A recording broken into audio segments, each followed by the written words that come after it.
Zimbo Live TV goes global. What does it mean to be global? It means we have presenters and teams all over the world. It means building connections all around the globe. It means we are a global platform of ideas and communication. The next generation TV network is here. We are Zimbo Live TV. We go there. Zimbo Live TV, taking TV to the people.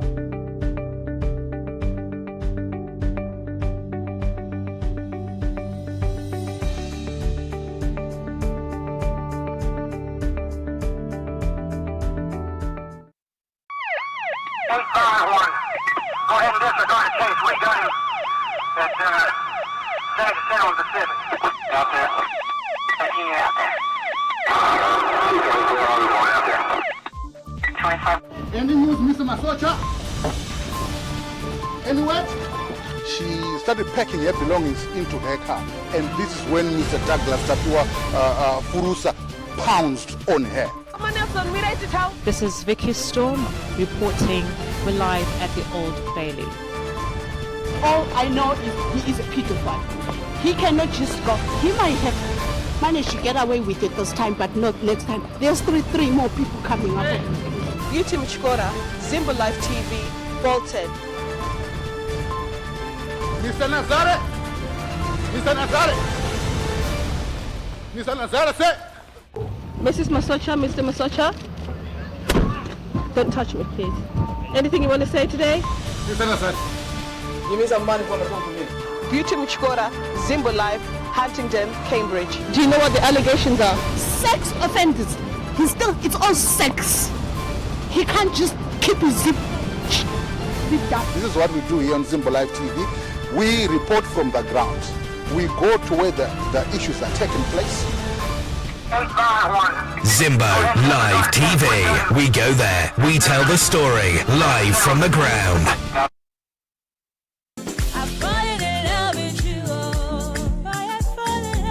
I've made up my mind for you.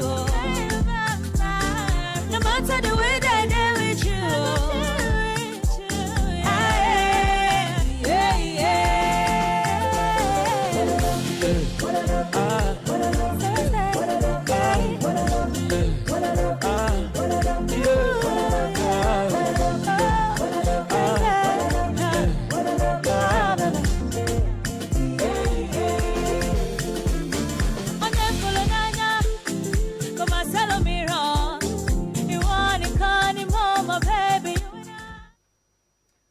Good evening and welcome to tonight's edition of the Diaspora Urgent Question with me, your host, Carol Nyakujga. Tonight we are privileged to have with us Mwanawevu and of course a very accomplished gentleman with us tonight, Dr. Nkosana Donald Moyo. Dr. Nkosana Moyo is the founder of Minds. He is an Eisenhower Fellow and a World Economic Forum leader of Tomorrow Alumni. He holds a PhD in physics from Imperial College, University of London, and an MBA from Cranfield School of Management in the UK. He was, until August 2011, the Vice President and Chief Operating Officer of the African Development Bank, AFDB.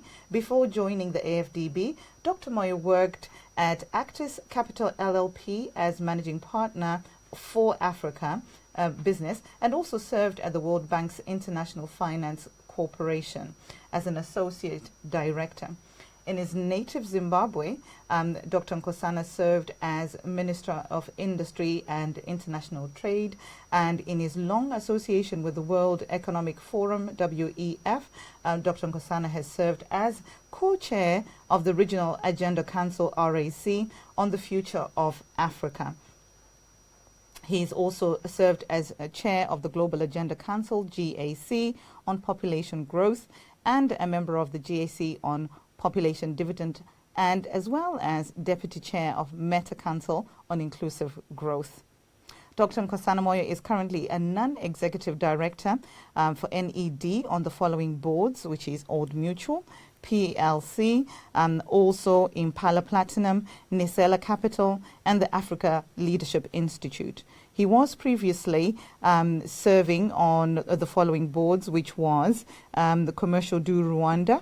He was the chair of Bank Commercial du Rwanda and the chair of DFCU Bank in Uganda, Diamond Bank in Nigeria, UAC in Nigeria, South African Airways, and Kumba Iron Ore, both in South Africa. Triangle Sugar, as well as Border Timbers, both in Zimbabwe. And he was a founding trustee of the Investment Climate Facility, ICF, for Africa. In the tertiary education sector, Dr. Moyo has served as an advisory board member of the London Business School, as well as the School of Oriental and African Studies, University of London. He is a patron of the New Partnership for Africa Development, NEPAD, Business Foundation. And currently, Dr. Nkosana Moyo is the executive chair of the Mandela Institute for Development Studies, which is MINDS, which he obviously founded. So, Dr. Nkosana Moyo, what an honor to have you with us on the Diaspora Urgent Question. Thank you very much and welcome to the program. Thank you very much for the opportunity, Carol. And good evening, good afternoon, good morning to your listeners, wherever they may be. Yes, indeed. And Dr. Moyo, looking at that and those accolades, that's a lot of accolades for one man. Who do you define yourself as? Who do you say you are? I'm a Zimbabwean. Yes. Just a Zimbabwean is enough.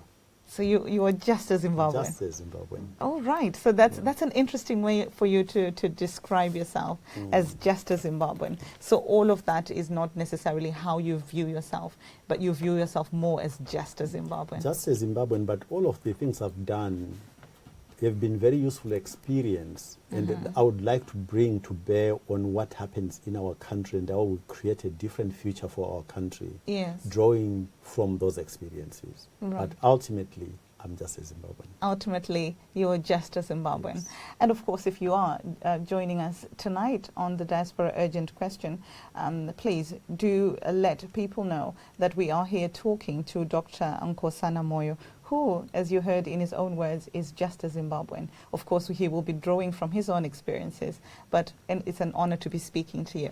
Thank you. Dr. Nkosana Moyo, you have recently founded a party and of course, have come into politics. Would you tell us a little bit about what APA is and what it stands for? Yes. APA is literally the Alliance for the People's Agenda, a movement which is meant to draw all Zimbabweans who are interested in creating a different future for our country. In other words, for our children, we need to create something that is different from where we are. The intention or the motivation, if you like, we appear to be the only country where our children are going to have the quality of life which is worse than their own parents. In most societies, that just is not the case. Every parent or every generation attempts to create a foundation on which their children can build on so that the quality of their lives is better than their parents. Yeah? In our case, that is clearly not the case. And it's within us to change that as a people. That's why the name is so defined, i.e. APA is the People's Agenda, Alliance for the People's Agenda. In other words, we're trying to communicate that it is within us as Zimbabweans collectively to create a future that is different from where we are at the moment. So what is it then that brought you into politics? Because, of course, recently you have announced that you yourself are a candidate, a presidential candidate for the forthcoming elections in 2018. So what is it that drove you to come into politics? Why politics? I mean, obviously, your background, reading into those accolades, you do have a very seasoned background in business and, of course, in physics. So why politics? Well, so what is politics? Everything else, everything that human beings do is actually grounded on a foundation that is political. Whatever we do economically cannot work unless the politics are being done properly. But maybe let me take you a stage back. You read on my CV that I founded the Mandela Institute for Development Studies. And the reason I did that was, again, referring to the CV. You read a lot of exposure on my part That's right. to North America, to Europe, to a lot of African countries. And when you travel that journey, what becomes very evident is that our continent has been left behind in terms of delivering to its people by the rest of the world. And I think any of us Africans need to ask ourselves what it is that is responsible for this. And when I founded Minds, it was to do three things to help us understand this. Firstly, to do a diagnostic which is as honest as possible in terms of where is our continent relative to everybody else. The second question is, why are we here? What is the journey that has brought us to be where we are? And lastly, given that where we are is evidently unacceptable, I think, to most of us, if we're being honest with ourselves, the last question therefore would have to be, what must we do differently as we go into the future that will deliver different results compared to where we are? That's why I started Minds. And as you can see, very quickly, once you start asking those questions, you're going to have to answer questions which are about the politics of our continent. Zimbabwe, in that sense, is just a country within the context of why sub-Saharan Africa in particular is doing so badly relative to the rest of the world. So you're and looking... I think people like us, people like you and I, owe it to our people if we can contribute to make a change. And unfortunately or fortunately, part of that contribution would have to be political. So you're looking at the broader African context and sort of Zimbabwe within that context. Absolutely. And the change that you can be able to bring, or that you can contribute to. Yes. Right. And so, Dr. Nkosana, respectfully, will you not jump ship this time? Why do you put it like that? Why is the question framed respectively in this time? I take it that is a reference to me leaving cabinet when I did in 2001. Indeed it is, yes. But, I mean, I think we'd have to go into why I left when I did. Firstly, it's interesting to go back and say, why did President Mugabe invite me to join his cabinet in the first place? Why did he invite you to join? If you go back into the late 90s, I left Standard Chartered when I was running the operations in Tanzania. And I went to set up a venture capital company in Zimbabwe, which was meant to provide capital to our entrepreneurs. Because, as you know, on the continent, we keep complaining about lack of access to capital for investment and all sorts of other things. Right. I took it upon myself to go and start from scratch and live a very lucrative career, I must say, in Standard Chartered. In fact, when I left, both the chief executive of Standard Chartered Group in London and the chairman of the group phoned me and tried to get me to stay. And I said, no, I want to go and make a difference to my country, to my people, because I was being lauded literally for being a good manager. But my conclusion was, if I'm a good manager, I ought to be able to make a difference to the African people, so not to shareholders in London. So the desire to make a difference to your country and to your people has been long-standing? Absolutely. Absolutely. So when we look at what then happened subsequently, we need to understand the background and the context. So coming back to answer your question about President Mugabe and his invitation. I left Standard Chartered and set up Batanai Capital Finance from scratch in order to provide capital to entrepreneurs in Zimbabwe specifically. In the late 90s, it became very obvious to me that our country was headed in the wrong direction. And I started writing articles in the Financial Gazette. You could claim that I was being presumptuous because some of them were framed in such a way that I said, if I were running this country, these are the things I would do differently. Okay? So again, way back then, it was clear to me that we're headed in the wrong direction. How long ago was that, Doctor? Late 90s. Right. Yeah. So when the elections of 2000 happened, and President Mugabe invited me, by the way, without talking to me, he announced me as a minister without even talking to me. So when we then ultimately met, he laughed and said, we waylaid you, didn't we? But he quickly explained what had happened. As part of that explanation, what he said was, I've been reading what you've been writing about this country and how it's being managed. And I figured that if an opportunity arose for you to serve your country, you would accept it. So because I ran out of time for consultations, I took a chance and appointed you without talking to you. And I was happy to accept his explanation, and so we took it on from there. But so the context of his invitation... So that was in your invitation to ministerial position? Yes. So the context of his invitation for me to join his cabinet was based on what he said he had been reading in the press about my views on what ought to happen in the country. So within that framework, it was a sensible thing for me to accept. But after a short 10 months, I realized that that invitation was not being borne out by what he had said, claimed were the reasons. Because my contributions, although he was eager to hear them, they were never implemented. And so I figured at the end of 10 months, I'd seen enough about whether they genuinely wanted to listen to what I had to say or not. Was that long enough? Of course. 10 months is a long time. It's less than a year. It's less than a year, but look at the evidence. The evidence bears me out, so you can say that I've got a very sharp sense of judgment because I can make I don't have to take years to form a view. And the evidence, if the evidence had gone a different way to prove me wrong, then we might be having this conversation. Are there particular issues that you had maybe a particular sort of discomfort with? Yes, absolutely. The way we were behaving in terms of the manner of implementation of the land redistribution program. Remember, during that time, I was the Minister of Industry and Trade. And we started also seeing people going to occupy factories in industry. And all of these things in theory, it was about Zimbabweans, indigenous people participating in their economy, which is actually not a bad thing at all, because the stability of any country and the growth of any economy will depend on local people feeling ownership about that economy. So the theory or the policy was actually a good one. The implementation stunk. I'm sorry to use, so in terms of my judgment, 10 months, look at where we are. Look at what has happened since. So maybe that's something that we can come back to in more detail. But of course, when you gave a definition of what APA is that you have recently set up, you did mention the fact that children are an important aspect with regards to, obviously, you mentioned the future. That's right. Yeah. And looking at the education system in Zimbabwe. After Zimbabwe had gained her independence, there was a strong emphasis on developing the education sector. Yeah. And of course, schools were built and teachers were trained, and Zimbabwe had the highest literacy rate in Africa. Yeah.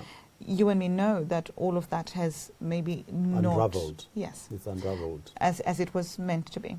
And so, because of the deteriorating economic conditions, most parents cannot currently afford to pay school fees for their children, and children are being sent away.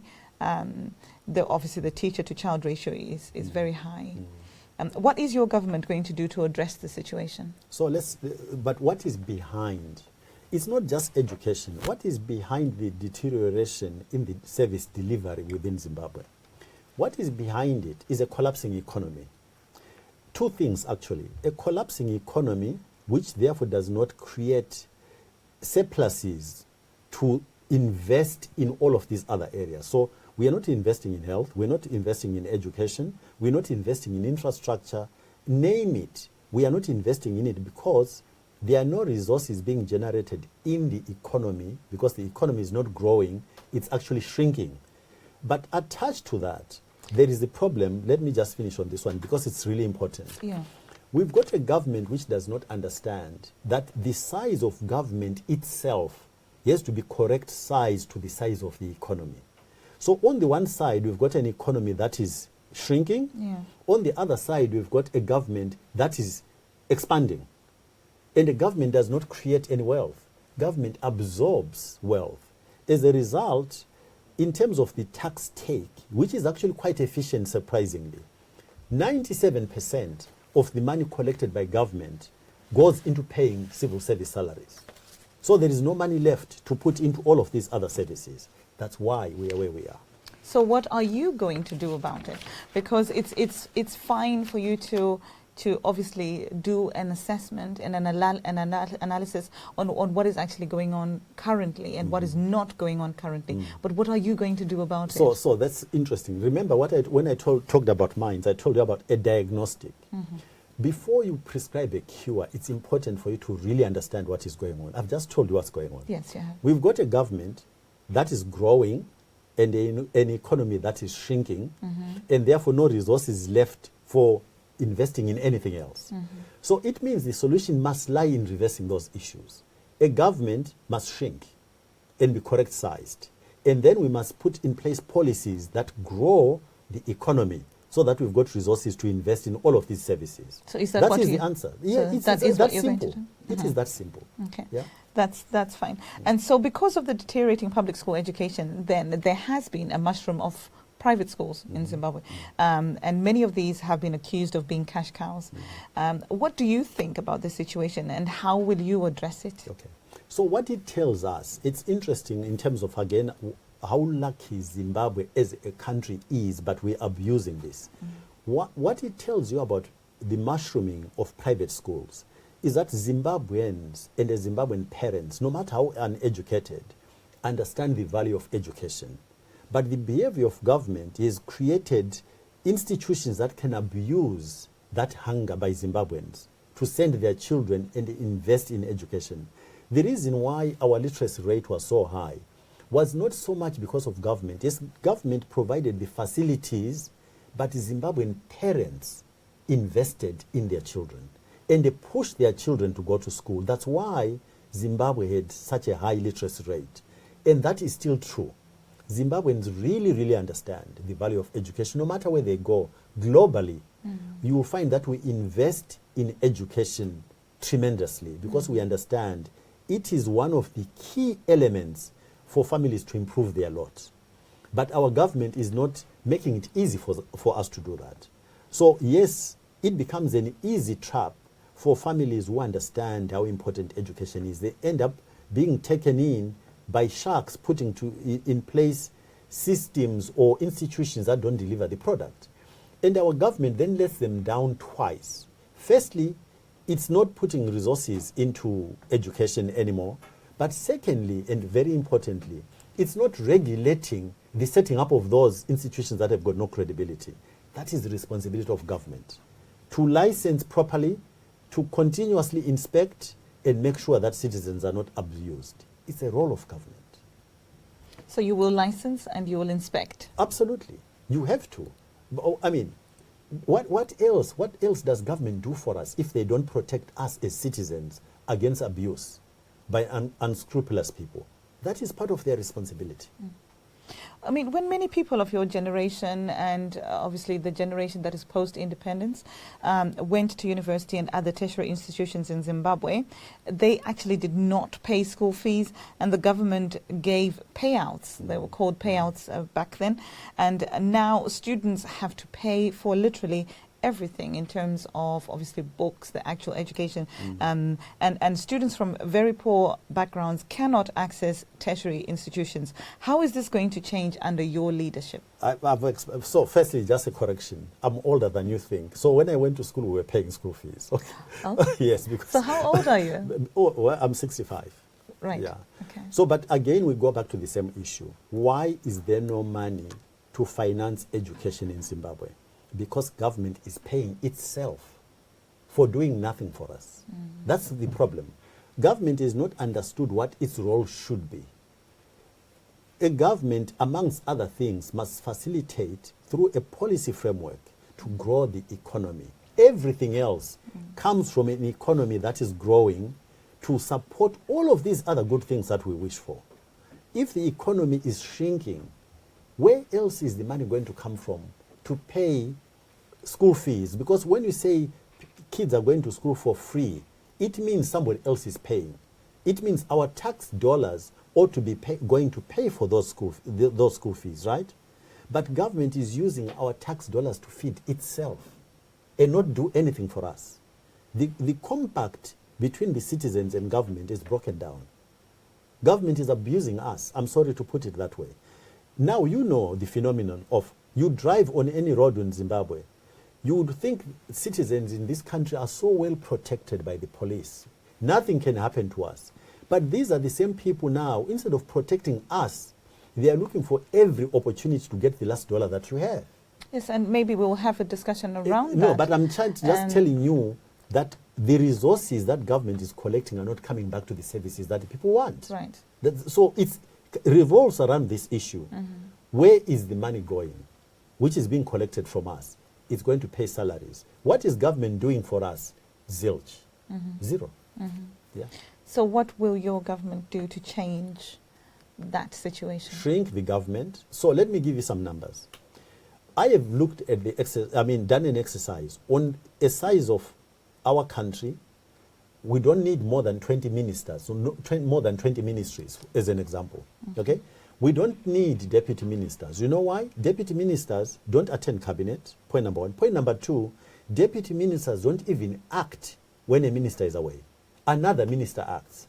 So, and once you have those deputy ministers in place, there is a whole infrastructure to service their offices that then develops, which is why so much of our resources are being absorbed into sustaining a government that is not delivering any value to the citizens. So, reduce the size of government by reducing the number of ministers. Remove deputy ministers because they serve no purpose. In their place, our proposal as APA is that we should put in place the concept of junior ministers, and all of them will be less than 35 years old. Why? For two main reasons. The first one is that in sitting where policy is being formulated, they will hopefully learn something, so it's like an apprenticeship on the one side. But much more importantly, innovation comes from young people. So as policy is being formulated, we'll get the privilege of listening to young people and how they perceive what is going on, whether it's appropriate and serves the interests of the youth or not. So they will be at the seat, at the table. Will they be decision makers? They will participate in decision making, absolutely. Why would they be there otherwise? So you're not going to put them as replacing the role of the deputy minister, who is no. They will in be, essence they will invaluable. the reason for having them is for those two issues. For them to learn how the system works, because they will become the senior ministers in future, but also innovation comes from youthfulness. It's young people who are not stayed through experience, who will question everything you do. And instead of us giving room, creating room for them to do that, we keep them away. So if you look at countries that have got a lot of innovation like the US, look at the ages Dr. of the people responsible for innovation. Dr. Moyo, before you proceed, Yeah. so if you did go ahead with that, where you replace the deputy ministers with young ministers, junior ministers, you're calling them, how much in figures would that actually save us and save the economy so you can redirect those funds? What are your figures? Well, so if you take the cabinet at the moment, the cabinet is easily 3 times the size that I'm proposing. Okay? What are the actual figures that are spent on cabinet, on government and running of government? The Zimbabwean budget. And what do you propose that you will be saving? The Zimbabwean budget at the moment is roughly between $3 and $4 billion. And I've told you already, 97% of that is spent on government expenditure. So not investment. So 97% of 4 billion? Yes, it goes to paying civil service. Is that per annum? Yeah, per annum. Is going into government expenditure? Yes. So by your introduction of junior ministers, what percentage of that will be going into government? So again, the numbers, like I've said, I'm looking at a cabinet which will be about 1/3 of what it is now. We'll remove deputy ministers, okay? So easily, when you put those numbers together logically, although I've not done the actual numbers, I would say we'll reduce the budget into the civil service to about 20% of what it is now. So you propose about a 20% reduction? No. An 80% reduction. An 80% reduction? 80% reduction. In government expenditure? Yes. And get that surplus we'll create will then go to pay for the services that citizens deserve. And in addition to that, we'll put in place policies to grow the economy. So that percentage is as of where we are at the moment. And remember that the Zimbabwean economy has shrunk to, if you're wanting to do a very generous estimate, to half of what it was, let's say, 7 years ago, half. So and that measure is very average. So I can give you some examples. Coca-Cola, I got these numbers. Coca-Cola in 2010 was selling 80 million units of beverages. In 2010? 2010, okay? Now, they are down to 7 million units. From 80 million to to 7 million. So you're saying you will be introducing policies that will... Sorry. Can we just stay on this? Okay. Understand the relativity of these numbers. Okay. What that tells you is that the purchasing power of Zimbabweans has collapsed by 90%. What it also... In 7 years? Yes. What it also tells you is that the jobs that the economy could support then compared to the jobs that it can support now, we know that Zimbabweans now, unemployment is about 90% of the population. So those numbers actually relate to each other. Yeah? So by just growing the economy will grow the economy, correct size government, you begin to create jobs, and all of these things will happen because of getting the relationships to work properly. Understand that government is supposed to deliver services to the population, not the other way around. So how will you grow the economy? Policies. What policies? Policies. Give me an example of one of the policies. A number of things. Let's look at tourism. At the moment, we've got a government which tries to be both a player and a referee. In mining, we've got a government that tries to be a player and referee. Our government has got a mining company. Our government has got hotels. What is the role of government? What is the role of government? Is supposed to be responsible for creating policies that facilitate the growth of an economy, not compete with players in the economy, rather facilitate and regulate. Yeah? So we have to roll back, attached and aligned to reducing the size of government. You have also to look at the role of government, because the two are related.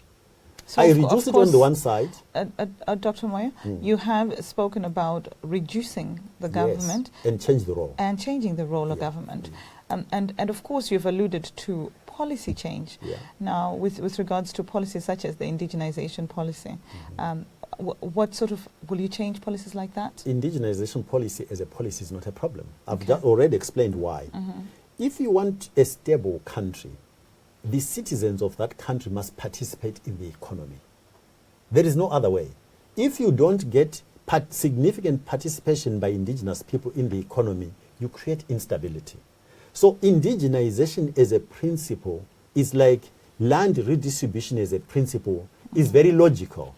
It's how you implement it and what kind of percentages. I've grown up as a financier. If you say to me, come and invest in my country, and I'm going to take for free 51% of the capital you bring and give it to somebody else for nothing, I'm not going to come to your country because I can go and invest elsewhere. So it's the implementation and rationality of the policy, not the policy itself. Yeah? Right. So how... Am I clear? Well, yeah. Well, it makes sense as a financier for you to propose that, but how would the layperson on the street actually conceptualize that? Yes. Yeah. But let me go back. Indigenization is a policy. Investors will understand. Why? Because investors understand that to protect their investment, they need a stable environment. So we can work together to create a stable environment by making sure that there is properly structured local participation in the economy. So as long as you understand, I'm not saying participation is the wrong thing. It is the correct thing to do. The way it's being done is wrong. Yeah. That's right. Okay, taking you back to education, then Dr. Moyo, Jonathan Moyo has embarked on the STEM education system. And do you understand it, and how are you going to be different from this policy? Well, STEM education, again, is a policy. There's nothing wrong with it. Focusing on sciences and engineering and mathematics, that's easy to understand. But look at the total system. They are creating very exclusive schools, and the total system is disappearing under them. So we want to develop Zimbabwe as a country and give a fair chance to Zimbabwean kids as a whole, not a select few. So you have to create access and opportunities across the spectrum of education rather than limit to a few select ones. Yeah. And of course, many parents want to send their children to school and have the option of their children writing the Cambridge exams and not ZimSec. Do you believe in ZimSec? Well, you know, so let me tell you, I've actually talked to a teacher. So I've talked to somebody who runs a school. And what she said to me was that ZimSec per se is not bad. Even the curriculum, she said, is very comparable to Cambridge.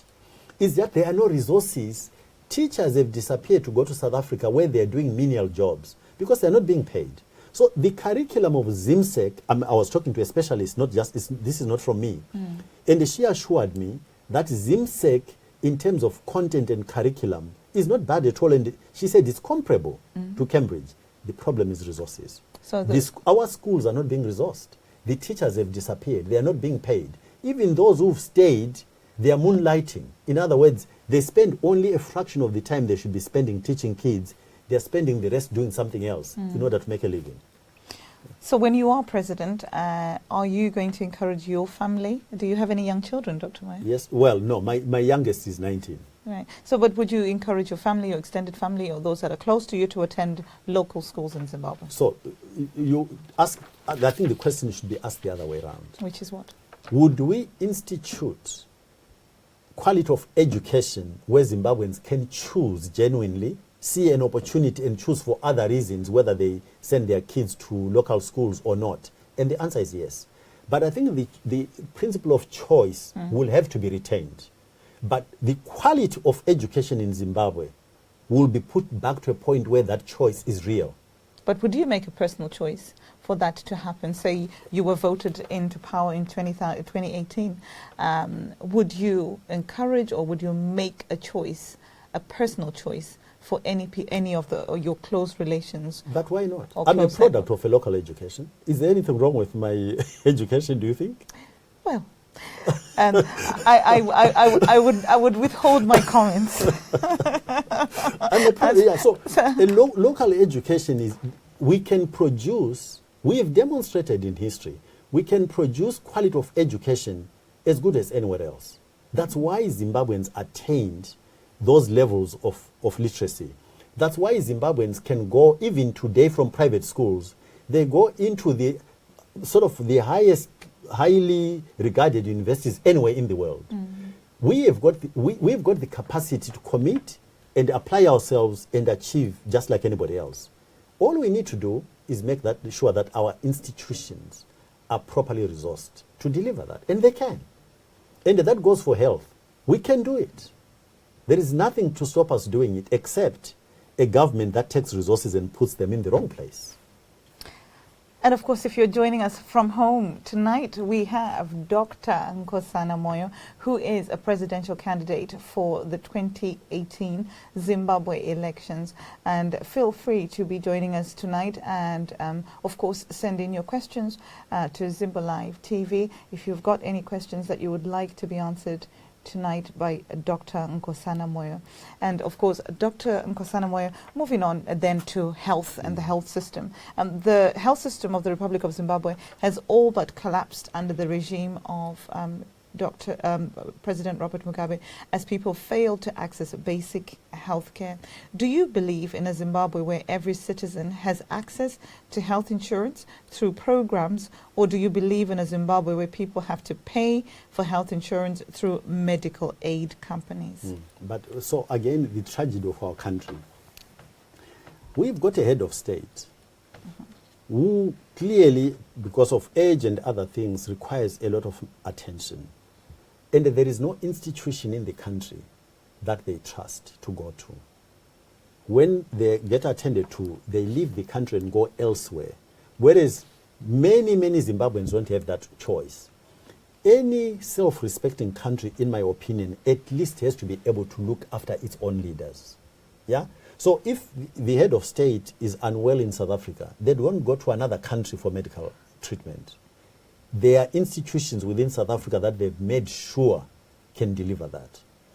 We waste so much money, citizens going out to look for resources. If this money was used properly internally, we would have quality of service, which is second to none. You know, as well as I do, that the national health system in this country is got a lot of Zimbabwean doctors and Zimbabwean nurses. So in terms of human capital, there is nothing we don't have at all. It's just institutions, again, that are not resourced enough to have the equipment necessary to look after our people. The people are there. They're trained. The skills are there. They're just servicing other people elsewhere in the world. And the tragedy, again, is that most of them The investment was put by us. They were trained in Zimbabwe, using Zimbabwean tax money. But we're not getting a return for it. The return is being taken elsewhere. So all of these things don't make sense. So, Dr. Moyo, then, do you believe in a health system where people have to pay into the system for health insurance, or that they have to receive treatment from medical aid companies? No. Let's remember what I said earlier on. There is nothing that ultimately is for free in a country. So the taxes, our taxes, it's just the mechanism we use, whether there is displacement or direct. And what do I mean by that? If you go to Scandinavian countries, a lot of services are delivered free, but they are not free. It's the total population paying through their taxes for those taxes to then be used to deliver services to the people. So when you say a population that has got access to medical health, the answer is yes. How it's financed is a different issue. It will always have to come from the economy, one way or other. So how will you do that? Through taxation. So through taxes. So you will increase tax? No. Again, you forget your questions you've asked me. Yes. Remember what I told you. Correct size your government so that the money that they are collecting already goes to deliver services. You don't have to increase anything. Grow the economy and correct size your government. And the money is there to go and service the population. Just spend the money on different things rather than where you are spending it at the moment. You have spoken about taxation. No, but we are being taxed already. Yes. The money is just being abused. At what rate?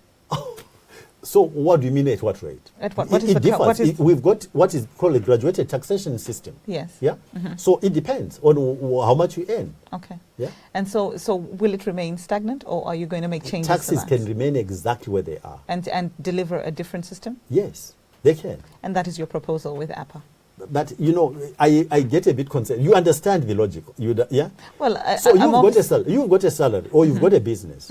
There is a certain amount of money you've got. You've got choices on where you use that money. At the moment, our government is collecting money and choosing to use it for the wrong things. In fact, the government is not using the money for us. They are using it for about 2,000 families only who rule over us. All I'm saying is reduce the size of the civil service, take the money they are stealing from us at the moment. So redirect the resources. Take the money they are stealing from us at the moment. Yes. And put it into servicing the citizens. Right. And that will have an impact on the health service. And also grow the economy. Yeah. And that is fundamentally what you have been saying with regards to education as a department. Absolutely. But obviously, then, to your voter, they would want to be understanding if they're going to have less in their pocket by putting you in presidential office. Completely unnecessary to change the tax system. So. Keep it as it is. Just make sure that the money goes to where it's supposed to go. Okay. Yeah? That's fine. Our government is supposed to look after us as citizens. Our government is looking after itself, not after us. They are abusing us to get resources from us to look after themselves. It should be a servant leadership. In other words, the government are our representatives. We've sent them, we've given them a job. And the job is not to look after themselves. The job is to look after us. That's how a normal government should function. But of course, the country that you're talking about at the moment has 90% unemployment rate. There's only 5% of the population that is actually employed and hopefully are paying their taxes. And of course, then to sustain 95% of the whole population. Yeah. And so if you suggest that you're going to leave the taxation at the same level, then are you only going to be working with 5% capital? No. Again, Remember what I said. Yes. Pay less money to government. At the moment, of the money collected, 97% is going to pay government people. 97%. Does that sound normal to you? Well, take it from me, it is abnormal. It is abnormal. Because when you're talking about why do governments collect taxes? So, I mean, we've talked about that, and we've talked about sort of reduction of government, the ministerial, basically, positions. But 5% of the population in Zimbabwe is gainfully employed at the moment. Because there are no jobs. Okay. Yeah. And so in terms of formal taxation, it is only basically directed at that 5%. Yes? But that's not the problem. The problem is keep the taxes where they are. Don't increase them. So with the civil servants, the economy. What are you going to do with the civil servants? Would you leave the number of civil servant jobs the way that they are, or will you be reducing civil servant jobs? You have to reduce them. But so you're going to make people unemployed? No. But again, listen to me carefully. Grow the economy. Most of the people should not be saying, I want a job in the government. Or are you going to be saying the 2 million informal jobs? They should be looking for jobs in the growing economy. Right. That's where they should be. Our resources should be going to build the economy as opposed to milking it and growing expenditure without growing the resources, i.e. the economy, where they are coming from. We should just shift to producing more. And in fact, if you grow your economy, you might even be able to reduce taxes, reduce the rate of taxation. Because you've got more being created, I need a less of a percentage of more in order to support a smaller government. Yeah? Right. And coming back to health and the health system, obviously you made inference to the fact that the sitting president has to travel to receive healthcare. If you were sick as president, would you be treated at Parirenyatwa Hospital or would you be treated elsewhere, for example, in Singapore? I would be treated in the country, absolutely, in the country. Yeah? In the country. And would you prefer for... And incidentally, remember, the precondition for it is we would make the services appropriate. Would make the services appropriate. So not in the current Parirenyatwa. You would not be treated in the current Parirenyatwa? Because I would make sure that it was a better functioning Parirenyatwa. So if you went into office, you know, when elections... Is there treatment at in 2018? Well, this is the question. Because you're running for presidency. And so if you went into office in 2018, next year, and became unwell the very next day, where would you be treated? Well, I would not be unwell. I'm very fit. So let's forget that. But I mean, more seriously, so let's have a serious... There are institutions in Zimbabwe today where I can be treated. But I'm also making it... I don't want to insult the intelligence of Zimbabweans. Parirenyatwa is not delivering the services that our people deserve. So we would work to get Zimbabweans treated in Zimbabwe by making sure that the quality of service is appropriate. That has to be understood. Yeah. Okay, well, you've obviously spoken about this before, where you mentioned that we have lost a lot of medical personnel from Zimbabwe going to work outside the country, including doctors and nurses alike. Is there a nurse or a doctor in the diaspora right now that your government would obviously want to ensure that they come back to work in Zimbabwe? Would you be able to pinpoint and say that particular nurse, that particular doctor, or no, I don't have to know specific individuals. What I know, I've talked to people in the medical field. Some of my own classmates, by the way, who trained as doctors, what they did was, when the economy was imploding, they left the country to work in order to educate their children. And after they'd finished with educating their children, some of them went back to Zimbabwe. And they are trying, under very difficult conditions, to make our services work. So I know there are a lot of people who are prepared to come and help rebuild our country, provided the leadership is the correct leadership. There are a lot of Zimbabweans who are prepared to do this. Okay. And what is the link between the provincial hospitals and the main referral hospitals like Parirenyatwa in your view? And how are you going to reduce the burden on referral hospitals from the provincial hospital, basically? So the referral system to the main hospital system. Well, the terminology tells you. Referral means it should be higher level requirements, i.e. all of the basic needs, health needs, ought to be treated in the outlying. Citizens shouldn't have to travel to the center to get that to be looked at. But if there is something that requires specialist treatment, that's why you refer them to the referral hospital, not so? So that logic, which is even in the nomenclature, ought to be implemented, provided the staffing is correct, the resourcing in terms of medication is correct, the resourcing in terms of instrumentation is correct. Then that system will work as it was meant to be. But if all of these things have disappeared in the outlying hospitals, everybody comes to the referral hospital for things that they shouldn't be coming there for. That's the system collapsing. Yes. And the doctors in our hospitals are being partly paid by non-governmental organizations. Is this a good situation as far as you're concerned? And how are you going to be able to address this, obviously in light of recent doctor strikes that have been going on? Yeah, it's not a good situation, but I'm glad that some of our development partners have found it. They found it within themselves and looked for resources to try to make sure that our health delivery system stays somewhat respectable. Yeah, but that's not how an economy should grow. The institutions of a country should grow. We ought to be, I go back to the same issue. We ought to grow our own economy so that it can carry the burden of our own institutions. That's the more normal. It's like Margaret Thatcher was a very good economist in that sense. She understood the economics of a country are not different from the economics of a household. So when you make money, you can't spend more than you make. That is not, you understand, it's so basic. Yeah. So you have to find ways of earning more in order to meet your requirements as a society. So it comes back to the same issue. I'm sorry, it's going to sound so boring. We cannot go anywhere unless we grow our economy.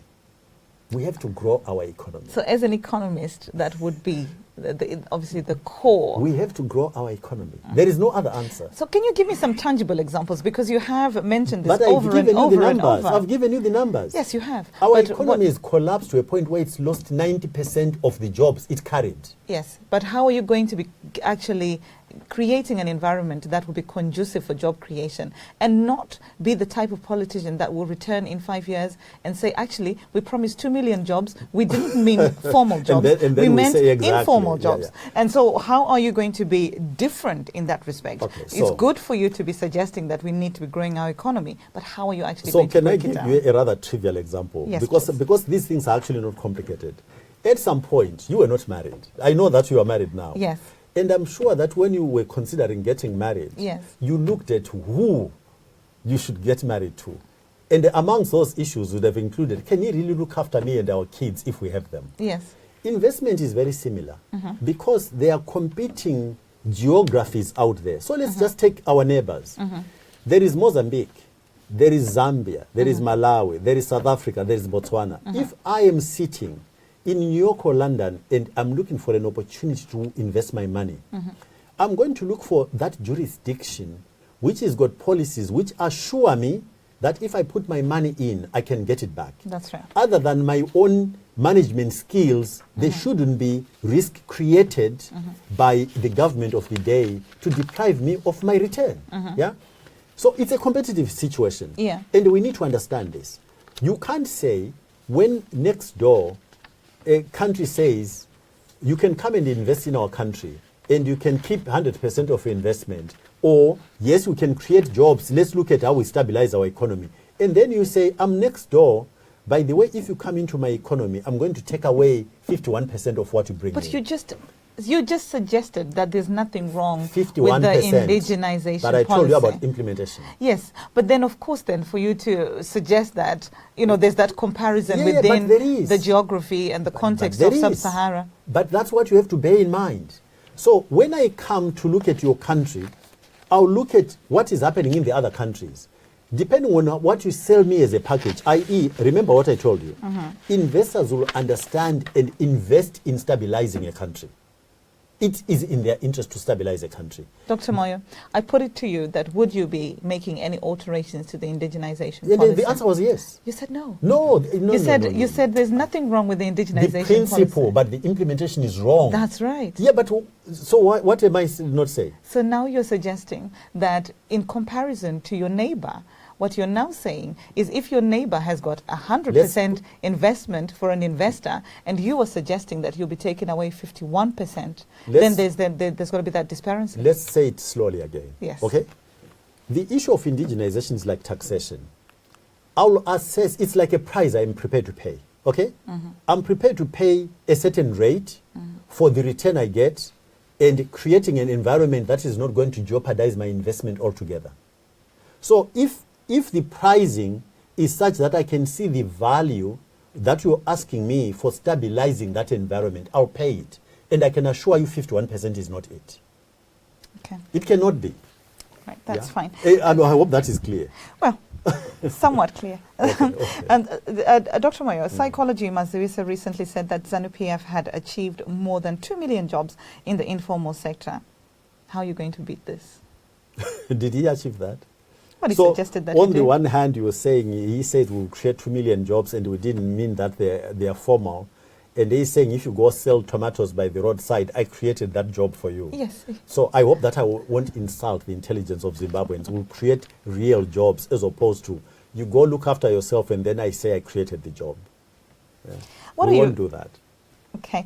And how are you going to raise the revenue to put an initial stimuli into the collapsed economy? Because you've spoken quite a lot about that, and obviously, in terms of, you notice that that is where the main deficit is within the country. And so how are you going to raise the revenue to put an initial stimuli into the collapsed economy? Well, I would rather change it. When you say revenue, the implication is that it's coming out of our system in terms of value. I think there is. Or do we still- have enough No, internal? but so internally? Just hold on. No. So there are a lot of there is a lot of goodwill for Zimbabwe in the global system. Okay, there are development partners. We mentioned earlier on that they've actually put money to support our health system, which is fact. Our health system today is largely functioning because of development partners who've found resources to come and support the system. When development partners have confidence in who is running the country, they can see that what you're doing to help yourself makes sense. They'll come to our aid as well. So you're looking for aid? But we have to. From what sort of governments will you be looking for aid? Well, Dr. it doesn't Moyo? have to be government. We've got access to international financial, the World Bank, the From- ADB. Incidentally, we have to accept certain facts which are very uncomfortable. Which are? Zimbabwe, for instance, refused. I was at the ADB at the time. When we proposed to Zimbabwe to restructure its debt and to have it defined, categorized appropriately as a poor country, Zimbabwe said, no, we are not a poor country. You know that.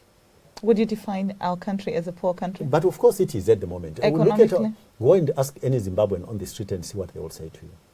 So is the definition an economic definition? The definition is what is the state? What is the quality of life of our population? Is Zimbabwe potentially a poor country? The answer is no, but it will take time for us to convert our own resources and begin to get a return where we can look after ourselves. Where we are at the moment, we are not able to look after our people.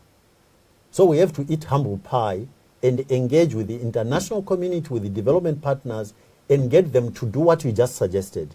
In other words, prime the pump, help us to rebalance and begin to turn around the economy into moving in the right direction. We absolutely have to eat humble pie and do this. So by the international community, are you suggesting that you'd be looking for trade deals with Britain It's and going to be amongst other the things. United States? It's amongst other things. So what's your position with regards to Brexit that is currently obviously an issue within the United Kingdom? Will your government be looking for a trade deal with the United Kingdom? So let's take a step back again. You are asking a very specific issue which is within a broader context.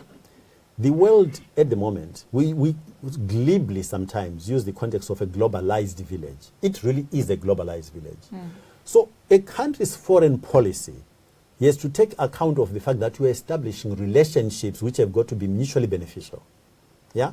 So in structuring our foreign policy, we're going to be looking very carefully at which relationships should we establish for mutual benefit. Which countries can we have relationships with where there will be mutual benefit, whether it is trade or cooperation, capacity building.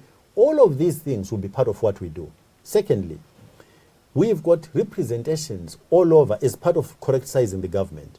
We've got representations all over the world. A lot of them, and this incidental I suggested, in the short stint I stayed in government, I suggested that we needed to cut back on our representation in funny places which really don't represent any potential for that mutually beneficial relationship. The functioning of our embassies has to be restructured. They cannot just become a cost center. They have to be an investment that we put in place to stimulate things like trade and tourism. So there is a whole restructuring of our foreign policy that we're going to be engaging with to make sure that there is value. It's an investment. You don't just incur costs for no reason at all. If you look at most countries in the last 10 years or so, they've reconfigured the relationship of their foreign representation and their ministries of industry and trade, because they understand it has to be an investment, not something you just do to incur costs. Yeah. Okay. And we don't do that. And so, what will the path be to a Zimbabwean currency under the Dr. Nkosana government? So, what is the question exactly? What will be current? Well, Zimbabwe currently does not have a currency, and that is obviously Zimbabwean. And what will that path look like under a government a that functioning you will? economy? Yes. You know, the answer won't change. Unless we've got a functioning and growing economy, we cannot get out of our problems. Right. It's not possible. Okay. Yeah. All right. Functioning economy and a growing economy. And of course, you talk so much of the functioning economy, and how long is it actually going to take you to bring the unemployment rate down to 50% after you take over the keys to State House? So let me answer your question more broadly. What are the things that I think need to be fixed in Zimbabwe? I would focus, by the way, I would only do one term. In that one term, I would put certain key foundations in our country functions. And all of them are important. And the two of them, although you may not realize, because it's three issues, contribute to a functioning and growing economy. The first one is unity. Our country is not, we've got a nation state in terms of geography. We don't have a nation in terms of unity amongst the people. Now, if you don't have unity amongst the people, there are certain things which flow immediately, which are not desirable. There is no, the same like in your family. You've got a limited amount of resource. There is nobody who's got limited resource on the whole. There are very few people, like maybe 3% of the global population has got resources that they do not know what to do with, okay? But the average, people like you and I and countries, will always have to decide on priorities and sequencing. And when your population is not united, it becomes very difficult for you as a nation to decide on how to prioritize. What am I going to do first? What am I going to postpone and say, these things we'll do 2 years, 3 years from now?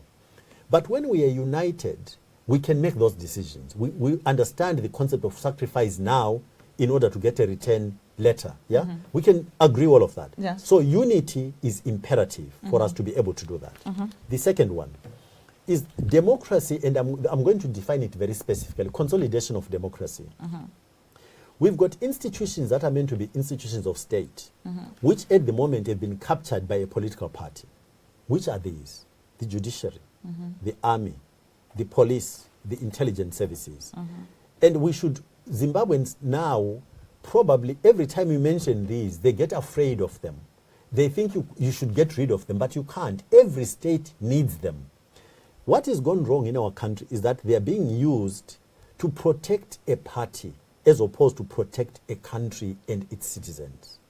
So these institutions need to be freed from the capture by ZANU and be made standalone, autonomous institutions that protect the constitution and citizens. On that note, Dr. Moyo. But I'm coming to the third one. It's important. You asked me, so the things I would do. Yes.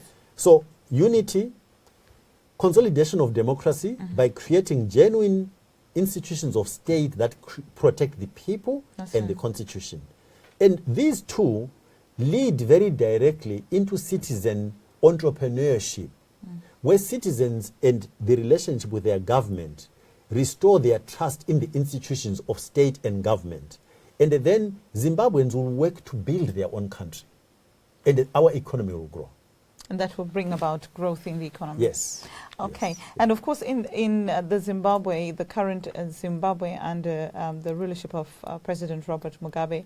I'm glad you used the word rulership, not leadership. Under the leadership of President rulership Robert is Mugabe, correct. freedoms are quite restricted, or some would argue that freedoms are restricted in as far as free expression. What are you going to do to ensure that there is a free ability to express basic freedoms according to the Constitution of Zimbabwe? Yeah. So all of the laws that are there, firstly, if you're not doing anything you shouldn't be doing, you shouldn't be afraid of a free press, should you? Oh, no. Yeah, so I think the fundamental issue is, what are you hiding? If there is nothing to hide... As in the citizen? Oh, no, in the operation of government. Right. What are you hiding that you do not want the free press to expose? So once you understand that actually the press helps a country to create transparency and create confidence by citizens in their government, it becomes a tool you should not be suppressing. It's a tool you should promote and create space for, because it actually helps you to make sure that the people who are doing things they shouldn't be doing are exposed, and the people who are helping to create an environment that is conducive to all of the good things we've been discussing are promoted and pointed out by the same free press. So it's a communication tool, and which allows you to shine the light on what is going on in your country, expose the bad, and also highlight the good. So it's a tool that we should use very positively. And of course, if you're watching us from home, Angela Chazang, Shepherd Yuda, Johan Lataya Mutsa, Kuku Tengas, Oz Dube, Belinda Magejo, thank you for joining us tonight on the Diaspora Urgent Question, where we are speaking to Dr. Nkosana Moyo, who is a presidential candidate in the 2018 elections in Zimbabwe. Dr. Moyo, back to yourself. Are you familiar with the laws of POSA and IPA? And what do you think about them? Are you going to repeal and replace these laws when you become president? The answer is a very short yes. Repeal them and replace them, because it's not consistent with what I just said to you.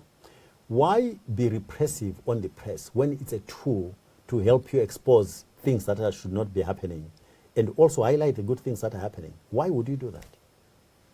Okay. Yeah. And obviously some would argue that when they need police assistance in the current Zimbabwe, they are likely to be told that the police are unable to attend because they do not have enough fuel, or they actually do not have a vehicle to be able to use. What is your government going to do to ensure that Zimbabweans have access to basic emergency services, be it the police, the fire service, or the ambulance service? I'm going to get boring to you and your listeners. So reduce government, and make government take less of our fiscals of the budget, and put that money into providing exactly these services. Remember, I told you that government needs to be shrunk in order to, I believe right where we are today, with the same budget, you can create room for release 80% of the money that is going into the civil service to invest in things like this, so that the police have got the vehicles to protect citizens.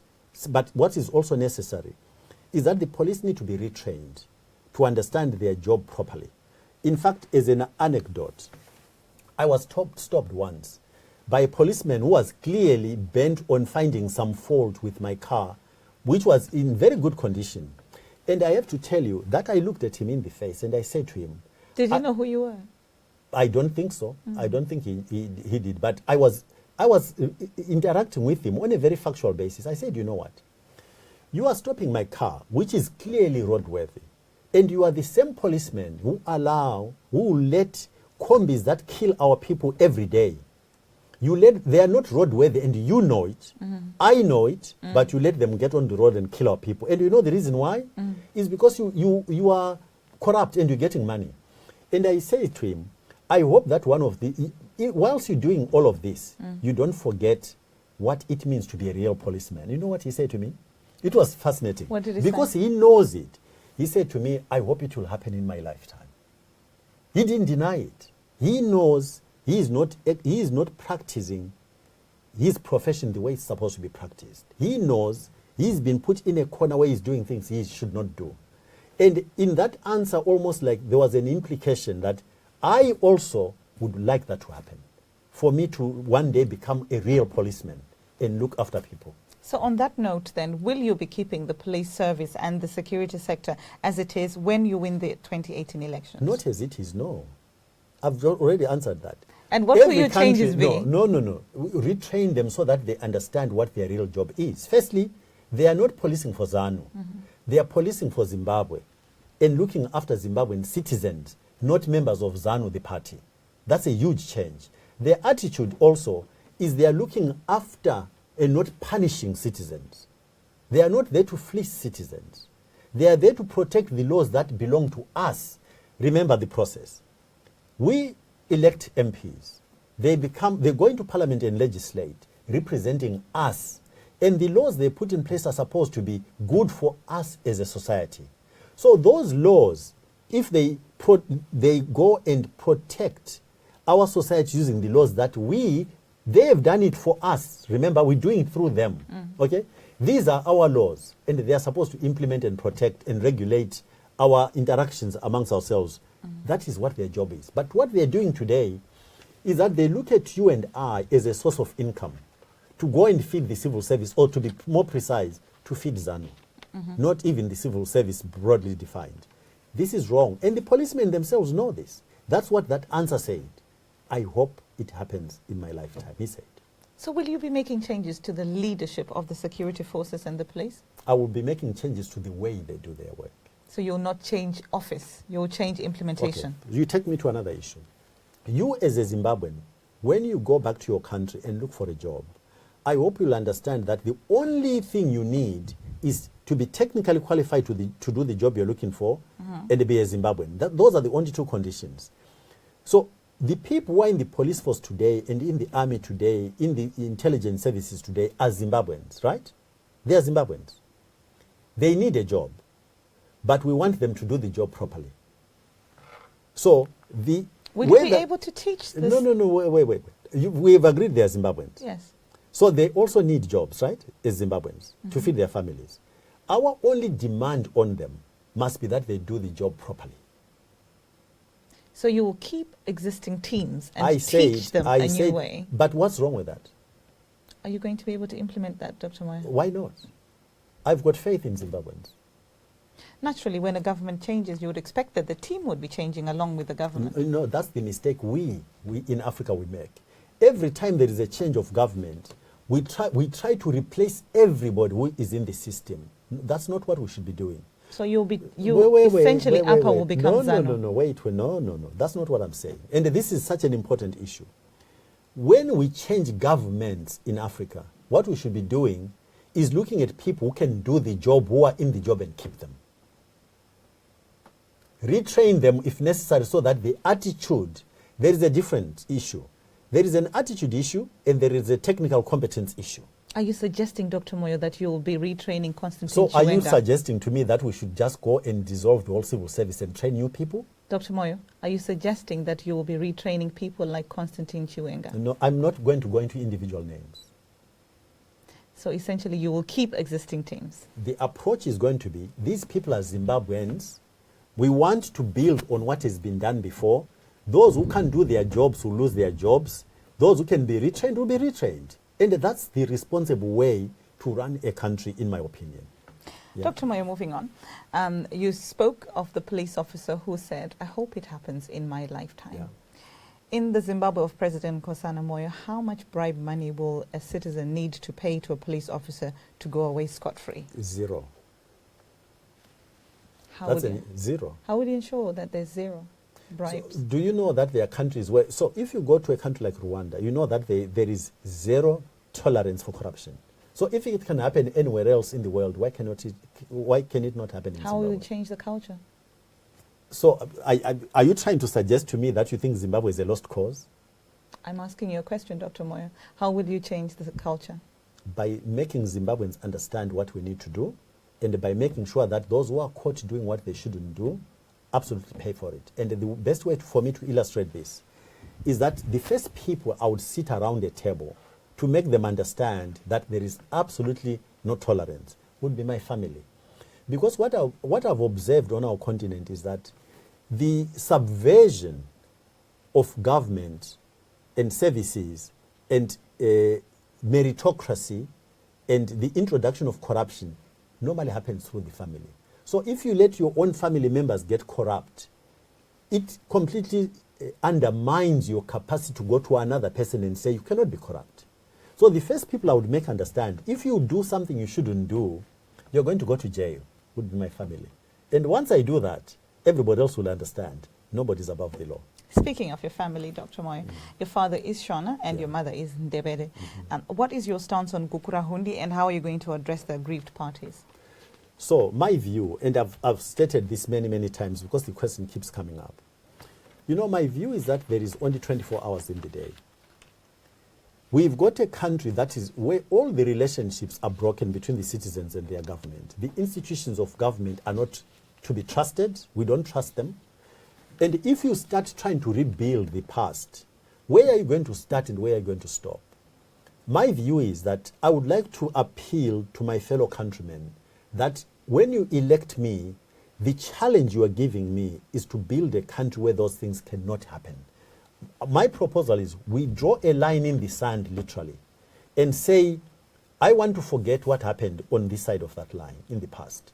I want us to have a relationship which is understood from this line going into the future. And all of us understand what the rules are.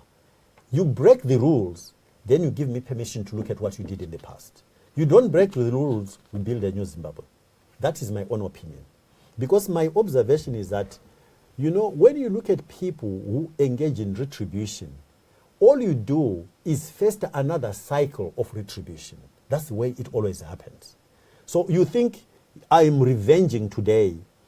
The interpretation of what you do by future generations is completely different. And then those who benefited and those who perceive that their folks were victims, then reverse that cycle and it perpetuates itself. I want to appeal to Zimbabwe to say, we've got an opportunity to build a country where this cannot happen again. That's my approach to the Gukurahundi question. But what I'm not saying though, I'm not saying that no attention should be paid to the victims of Gukurahundi. There are a lot of things. If you look at, there are many examples. There are a lot of people from the Midlands and Matabele land, young people who are in South Africa without any documentation as a direct result of Gukurahundi. So these things clearly have to be dealt with. We have to work with our neighbors to correct this and set it to rights. We have to do justice, but not in a revenge. Yeah, restitute. In other words, put to rights what is the people who have been deprived of all manner of things. I've just talked about identity as a good example. The other one, which again is there for everybody to see, when you look at the patterns of development in our country, you cannot deny that the Midlands and Matabele land have been left behind. And we cannot allow a country, which I argued earlier on, you have to create unity within the population.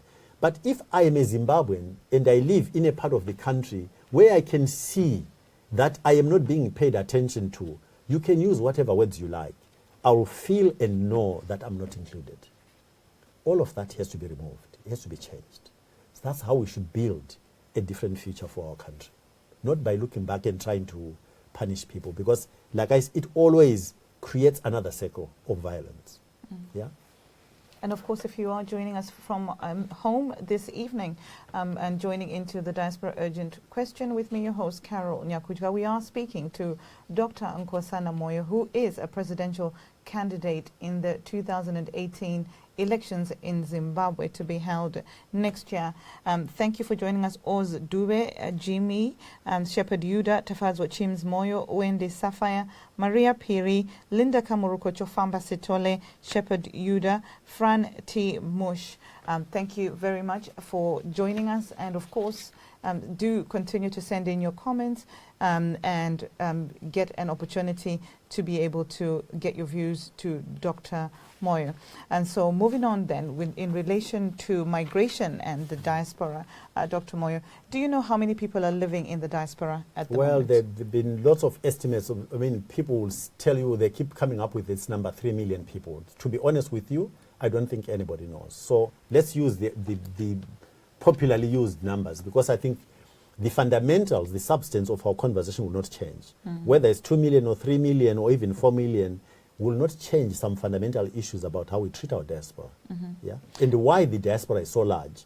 Because that diaspora, no matter where you put it, it's a very large number because we've got a collapsed country in terms of the economy. And so what are the people in the diaspora going to benefit from your presidency? The creation of a country where they will genuinely be choosing whether they want to stay in Zimbabwe or go elsewhere for other reasons. At the moment, the people who leave Zimbabwe leave not because it's a choice, because they feel it's a no-choice issue. They have to leave in order to get a livelihood. And we have to stop that. But what we should not do is create a country which does not allow Zimbabweans to choose whether they would prefer to come and live in the UK or live in Zimbabwe. I would like us to build a country where this becomes a genuine choice, whether you come and live in Zimbabwe or go somewhere else. That's all I think we should aim to do. And of course, remittances from the diaspora have fallen in the past 2 quarters. What do you attribute this to? The world on the whole is becoming a very unfriendly place. But also, if you look at Brexit and you look at the election of President Trump, you can see that globally there are tensions and adjustments, if you like, on the effects of globalization. The balance, my own interpretation, is that the elites, both private and public sector, have benefited disproportionately compared to the average person globally. And I think the lower classes are saying, within the concept of a nation state, they are beginning to say to their governments, globalization is not delivering for us on a relative basis. And as a result, I think our own people, no matter where they may be in the world, have been squeezed by the lack of opportunities, because as locals push back on their governments, those governments then look for ways of displacing the foreigners and creating room for their own citizens. Let me give an example. This country. In this country, if you came here as a student, prior to maybe a couple of years ago, when you completed your studies, you'd be allowed to stay and look for a job and get experience. They've removed that. Which means the opportunities for our people are disappearing, are being squeezed out globally, and therefore the opportunities for making money, getting careers outside, where the remittances would have to come from, are reflecting that. Are reflecting that. Okay. And so the Zimbabwean government has tabled a policy that refers to the diaspora, which is obviously the diaspora engagement policy. And analysts say that this policy has failed. Why do you think the government of the day is failing to engage with the people in the diaspora? Well, because they are being selective in interpreting what it means to engage with the diaspora. So the diaspora don't have a vote, for instance, but they expect the diaspora to happily invest in a government that gives them no rights. I mean, that just is not particularly sensible. If you want the diaspora to feel valued, you have to look at what is the give and take. In fact, should there be even a question of give and take? Your citizens, no matter where they reside, should be treated with the same respect, and they should have the same obligations and rights as those who are in the country. They should have a vote. They should be able to travel in and out as they wish, like I said. It should be a free choice. But once you start treating them like that, then you've got, I think it's not unreasonable to expect them to carry their obligations of keeping the country functioning. Because as we discussed earlier on, the very structure of government in the civil service is such that government is there to represent us, do a job we've given them. So they're doing this on our behalf, which therefore means we as citizens have to be prepared to pay for them to do that. But at the moment, the government does not understand that. They think that we are there to serve them, as opposed to they are there to serve us, and we've given them this job. So these are easy things to correct, in my opinion. Very easy. To make our diaspora feel valued, feel that their rights and obligations are maintained, irrespective of where in the world they reside. And obviously you migrated to the diaspora when you resigned from the cabinet of President Robert Mugabe, and we know that you met the president face to face on many occasions, including the day that you went in to announce your resignation. Tell us how the man is in private, and is he what people make him out to be? Why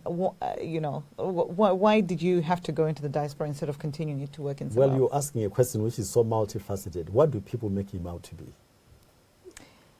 So you would have to explain to me what that means. And of course, Dr. Moyo, being the person that you are, would project it straight back to me. No, not at all. I'll answer you fair. I'll bring it back to you. I'll bring it back to you, Dr. Moyo. So let me tell you. Let me answer your question. When I was in cabinet, part of the reason why I did not go out and rubbish President Mugabe is that at a personal level, I disagreed with him, but I had a very respectful relationship with him. So there was nothing about our relationship at a personal level which was problematic for me. There was everything wrong in terms of policy agreement. And that I was there not to maintain a personal relationship. I was there to do a job. And that job was fundamentally based on what policies the government maintained. That's why I left. So if you ask me, what is President Mugabe like as a human being? I respect him as a human being. I just disagree with how he's run the country. Do you perhaps get the notion, because you did ask me what is the presentation, and some would argue that he is a very lovable person as an individual, and a very kind person, a father of the nation, some would even argue, but of course the systems that are around him then misrepresent him. Do you have systems, Dr. Moyo, that will be able to accurately represent the man that you are? And how are you going to ensure that people that surround you will be able to maintain your vision and cascade it down to the citizen without any interference? Yeah. You see, I think your question again can be problematic. I think what we should be aiming to do and understand is that all human beings are fallible. All of us, me included. If there are no institutions to keep us on the straight and narrow, most human beings will go astray. So, you know, when you look at the history of the US, I think we need to learn something. Or the countries that we look to enjoy being, like you live here, these countries, they've got issues as well. But what they've understood is the issue of checks and balances and the architecture of putting that in place. And also the visibility of saying nobody is exempted from the operation of these institutions. So all of us, if left unchecked, you've got an inclination to be unfair to society by looking after our own interests in a manner that is not equitable. All of us, yeah? Once you've understood this and you care about your society and you want to be credible, you build institutions that do this. That's why I alluded earlier on to institutions of state that protect the constitutions and citizens, as opposed to institutions of state which are captured by a political party. That is just recognition that there is almost like an architecture which is necessary for keeping all of us honest, without exception, me included. It's institutional as opposed to personal. Yeah. Do you have systems in the United Kingdom? Well, absolutely. That's why when things go wrong here, people get caught, people resign, even right up to the Prime Minister. That's why in the US there is the whole process about impeachment. So for instance, in the US, as we speak, there is an investigation to do with interaction between President Trump and the Russians. Tell me one African country where this would happen. Zimbabwe under your leadership? Yeah, under my leadership, yes. But at the moment, show me one, just one, where that as an institutional process would be allowed to happen. Will you allow it? Yeah, absolutely. You see, if we don't do that, then we'll never succeed. That question relates to what you asked me earlier on about the press. Mm-hmm. Those are institutions which provide us with checks and balances in our society. Mm-hmm. It cannot be left to individuals, not at all. It has to be institutionalized in recognition that individuals are fallible. Mm-hmm. You institutionalize it. And then you make sure that in your employment process, getting people who are responsible for running these institutions, there is transparency so that the population can see that these people are the right people in terms of technical skills and personality. So all of that is institutional. So does APA have systems in the United Kingdom? What do you mean, an organizational structure? That's right. Yes, we have. We've started creating. In fact, a couple of my colleagues are here, and I hope you will talk to them later on. We are building those institutions, that organization here. Okay. And of course, if you are joining us from home, this is the Diaspora Urgent Question with me, your host, Carol Nyakujga. Thank you, Chris Chimeri, Whisper Makuni Ganya, Chris Rudo Makoni Mandisodza, Richard Mujeri, Tawa Govere, Ano Dlamini, Shadrach Zinyemba, Farai Mutsunguma, Duchess Cleo, Shamisi, Els Dube, and of course Sharon Borerwe Rusike. Thank you for joining us here on the Diaspora Urgent Question, where tonight we are speaking to Dr. Nkosana Moyo, who is a presidential candidate for the 2018 elections soon to come in Zimbabwe. Dr. Moyo, moving on to transport, it's nearly everywhere that you look within Zimbabwe, there is a high accident rate. And of course, the transport system in Zimbabwe has become what some would argue a disaster. What do you think is the cause for this perilous situation? Again, resources, but let me give you an example of how irrational we are. So I think maybe a couple of years ago or slightly longer, the government managed to do a deal with Group 5 of South Africa, and I think the DBSA, the Development Bank of South Africa, financed the rehabilitation of our roads, right? Now, my issue, this issue which I kept going on about, sequencing things correctly, grow the economy in order to have resources to do all of these things. So what did we do? We rehabilitated all the minor roads, and except the one road, which is the artery for the economy, Beitbridge to Harare. Up to today, that road has not been rehabilitated. What we should have done, if we're being rational, we should have, as the first phase of rehabilitating our infrastructure, the road infrastructure, we should have taken the money and put it into rehabilitating the road, which would allow an improved functioning of the economy. And that road would not have been debated. Beitbridge to Harare. We should maybe even have considered dualizing each way. In other words, make it 4 lanes. But we went and spent money on all of the minor roads, which don't facilitate the growth of our economy, which would have allowed the revenues to government to grow for them to then deploy in supporting the rest of the services for infrastructure. That is the irrationality that I was talking about earlier on. The things we do are very difficult to explain. And I do not know what kind of mindset or framework we use to do this. So there is a typical example. So what would your plans be then in terms of rehabilitation of the wider roads, of the actual roads?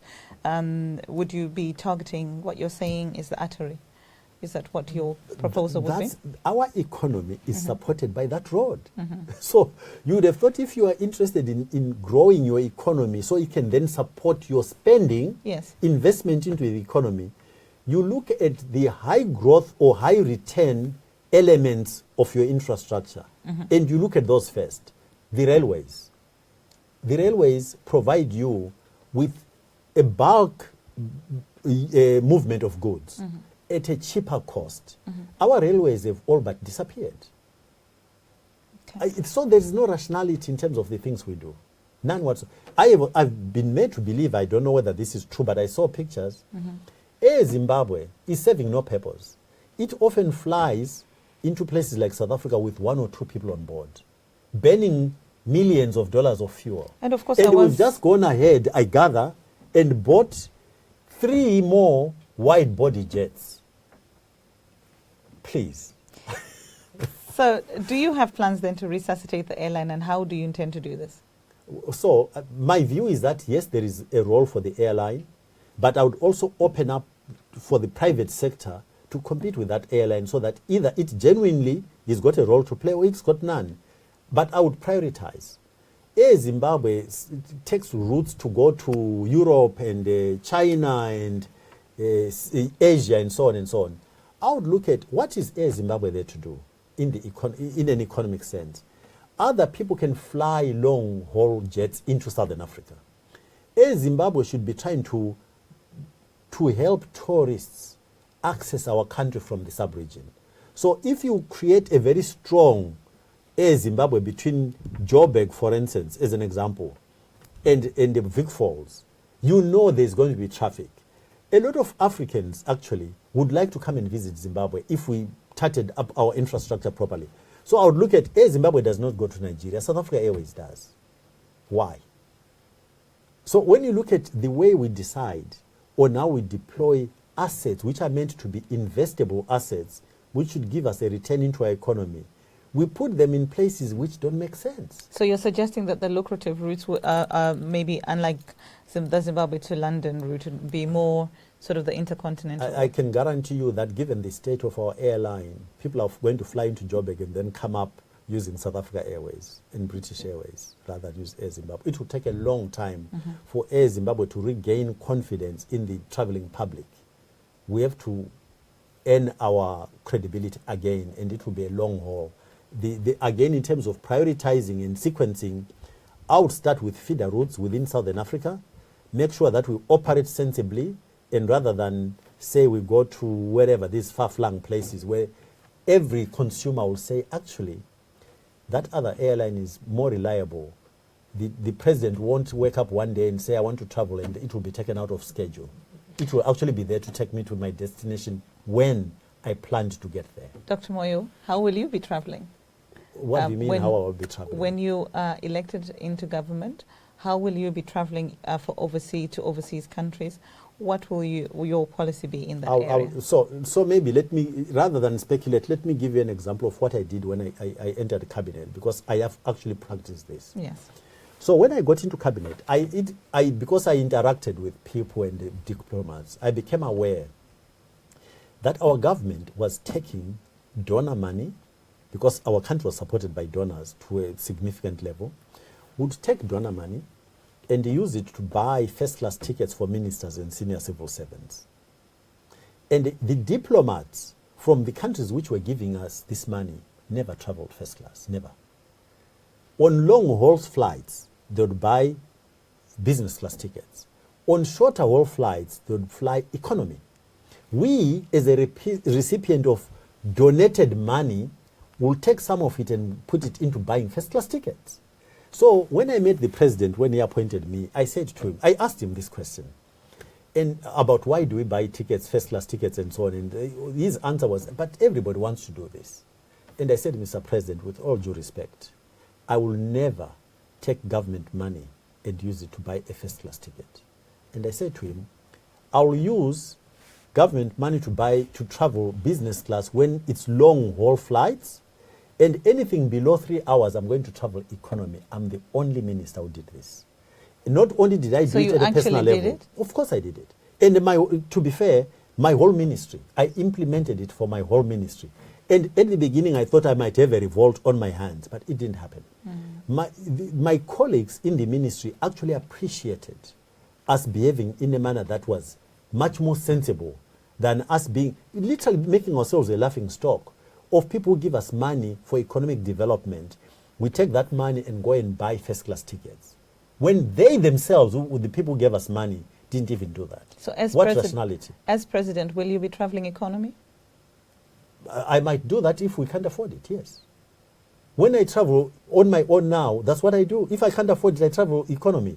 So our country at the moment is broke. What will be the security implications to that?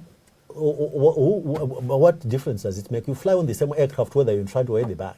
It's the same aircraft. The security is the same. So there's a chance you might sit next. No, but the security is the same. You appreciate this. Well, the security screening happens when you get on the flight, before you get on the flight, and hopefully that will be done properly, so that anybody who gets on that flight is not a risk. So it doesn't matter where you sit. Okay. And so we will come back to you in 36 years' time to ask you the same question. That's fine. Dr. Moyo, and is it right for the president's son-in-law to be managing the national airline? I don't think so. And under your steward... So let me, again, let's not just stop with answers which are one sentence, one-word answers.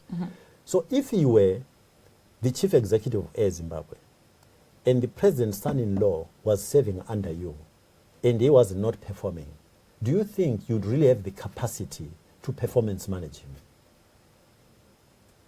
Would you? Under your leadership, would hope that would be the case. We are talking about the current situation. Would you? Well, I don't live in Zimbabwe, Dr. No. We are talking about how to construct an administration. The answer, I think you know, you wouldn't. So why create an organization where you are working against yourself in terms of how the system should perform? It doesn't make sense. Nobody can explain it or even excuse it. I would not be. If so, just to make sure it's not personal, if I had a head of state who gave me his son or son-in-law to work under me, and the things were not right, I would know that if I performance manage them, I'll lose my job. So you wouldn't? So it's not a structure that makes sense. You shouldn't do that. You shouldn't do it. And under your stewardship, are we going to see the National Railways of Zimbabwe back in business, and how are you going to do this? What do you mean by how? Make sure that it's rehabilitated. The National Railways is much... Absolutely. So there's a number of elements to your answer. Firstly, you'll notice that the National Railways of Zimbabwe were actually headquartered in Bulawayo. And that geography was not just like, it doesn't matter where we can put it anywhere we like. When you look at the position of Bulawayo relative to the other countries, our neighboring countries, that is the place in terms of geometry that made the most sense to put the headquarters of the National Railways. So the workshops, the major part of the workshop system were in Bulawayo. So from a job creation point of view, from a growing economy, movement of goods, I've already mentioned the efficiency and cost effectiveness of the rail compared to road transportation. So if you're going to grow the Zimbabwean economy, you cannot not rehabilitate the railway system. But the way I would do it would be to convince my neighboring countries for us to do what we've done with power. You know, the region is developed a power pool. I think a rail system which moves goods between countries by definition should be planned in conjunction with your neighbors to make sure that the way it operates makes sense within a bigger economy, an integrated economy of the countries and your neighbors. That's the way I would go about it. So you're looking at obviously being able to allow for the rail system to go outside of Zimbabwe into neighboring countries as well. But absolutely. I mean, we rely on moving goods, and at the moment, by road, unfortunately, especially between South Africa but Zimbabwe also is positioned to move goods even from the north of us, DRC, Zambia. We need a functioning railway system to do that efficiently. So I would make sure that there is a planning process which takes into account what is going on within the neighborhood, because it's an opportunity for us to be able to be a transit system as well for goods coming in from other countries going to the ports.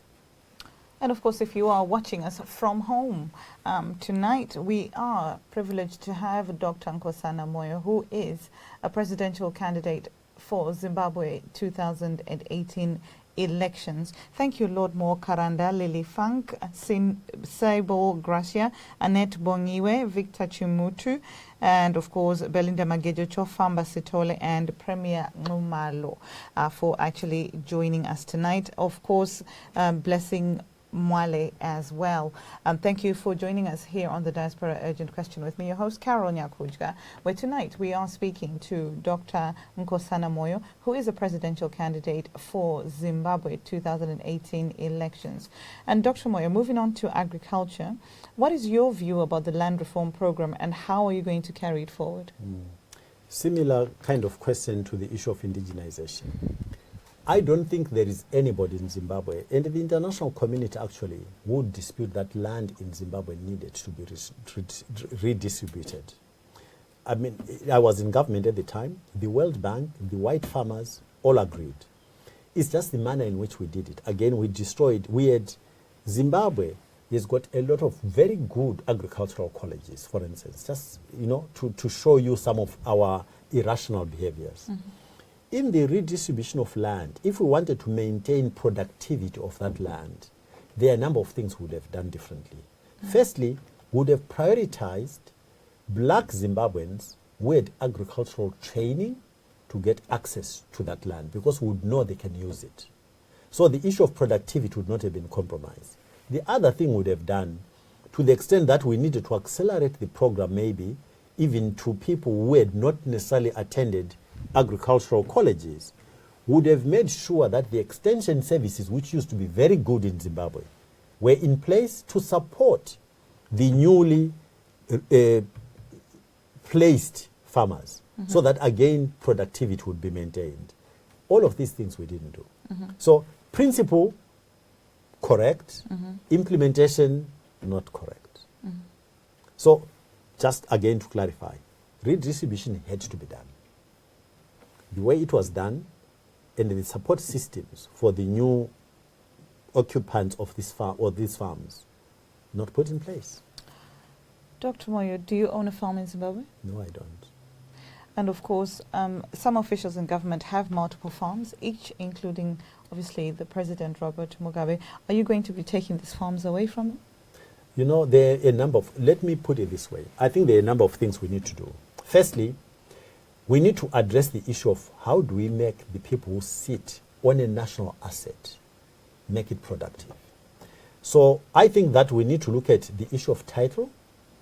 Our farmers at the moment don't have title, deliberately, I think, so that they are always beholden to government and they are afraid can be taken away from them anytime. Secondly, I think we need to introduce a tax system, tax the land, so that those who sit on land that is unproductive will not be able to keep it.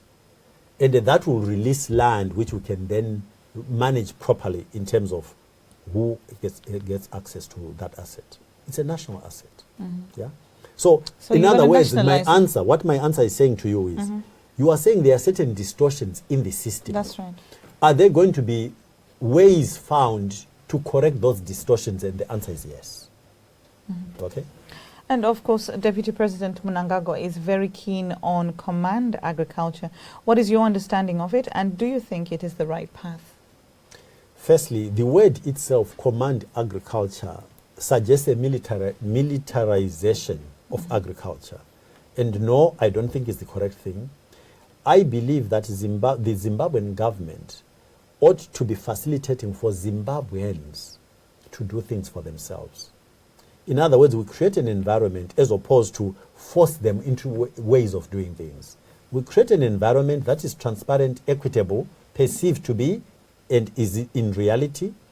We create that environment and the citizens use their entrepreneurship, which they've demonstrated to have in spades, to do what they know how best to do for themselves.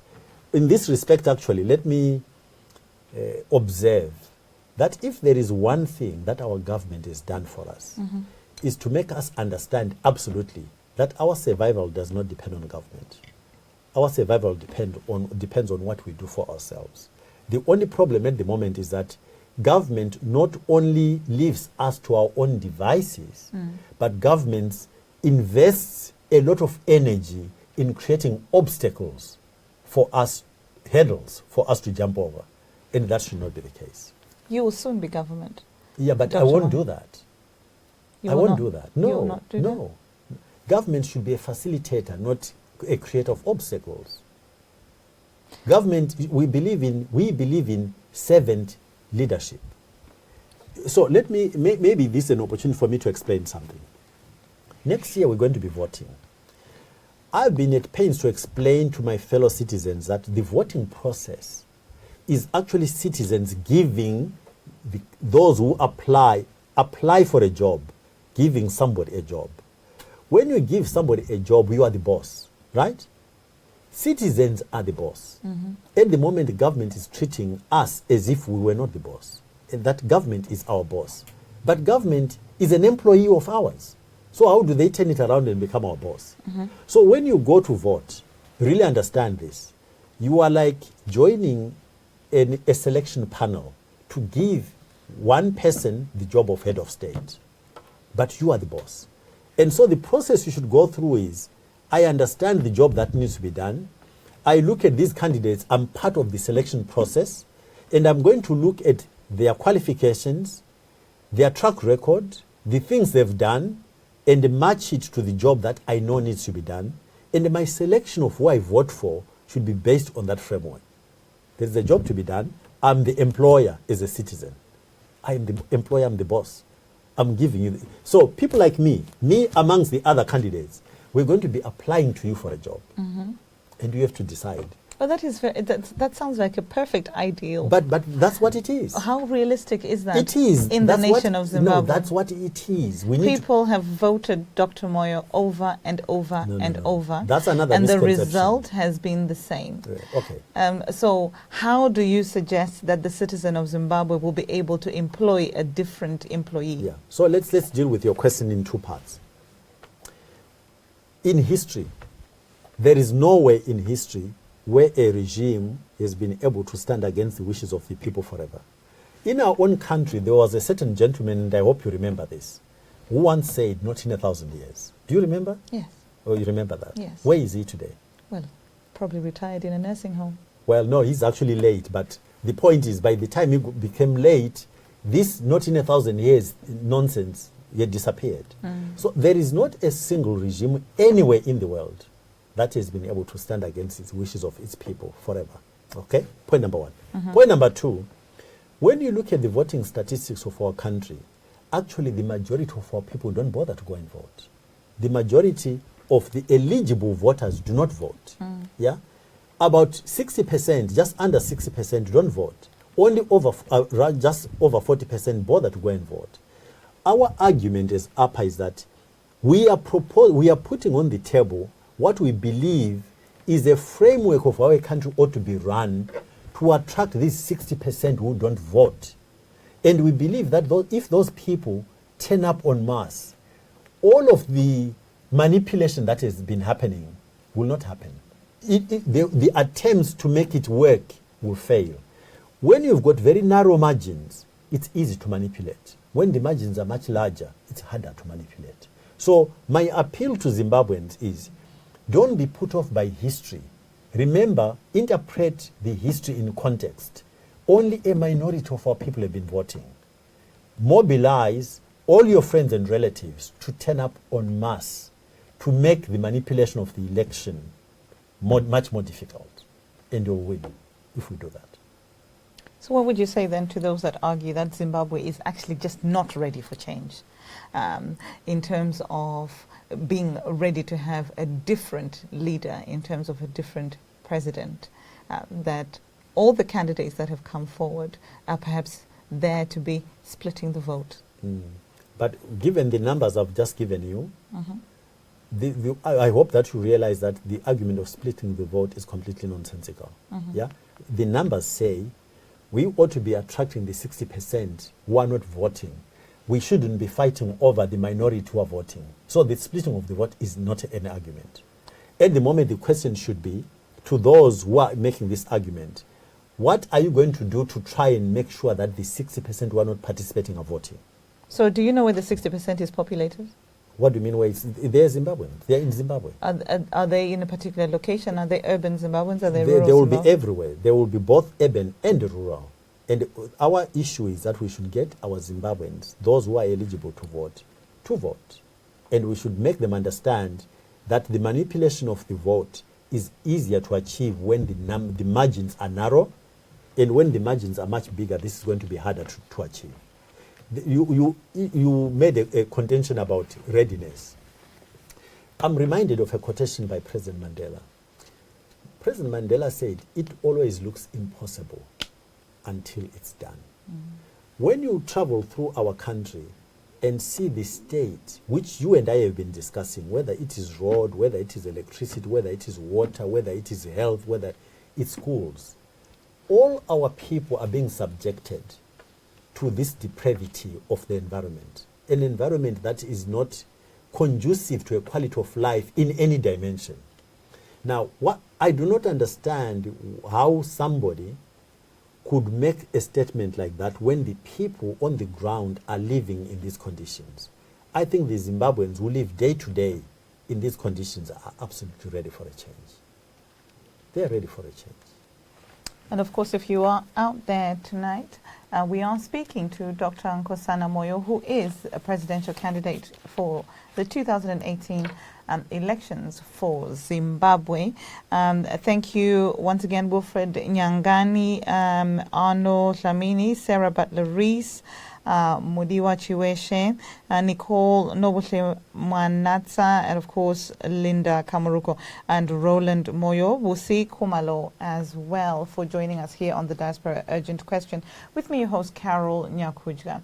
And of course, Dr. Moyo did mention that right here in the United Kingdom, and of course if you're watching us from South Africa, from Singapore, from Tokyo, from the United States, from wherever in the diaspora that you are, Dr. Moyo, we will be asking you whether there are systems in those particular countries in place to be able to support the election. And of course, here in the United Kingdom, you do have those systems, as you alluded earlier on. And we will shortly be meeting the team that you have right here in the United Kingdom and get an opportunity to be able to speak with them. So as your team is getting ready to come, we then want to be asking you, Dr. Moyo, around your foreign policy. And of course, then I will be asking your team to join us on the panel. And as your team is coming on, we will discuss your foreign policy. And I'll be asking you to join me again right after this break.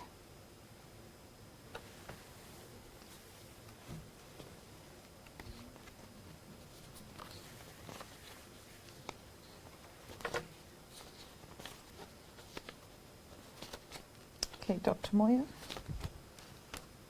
Okay, let's welcome the team.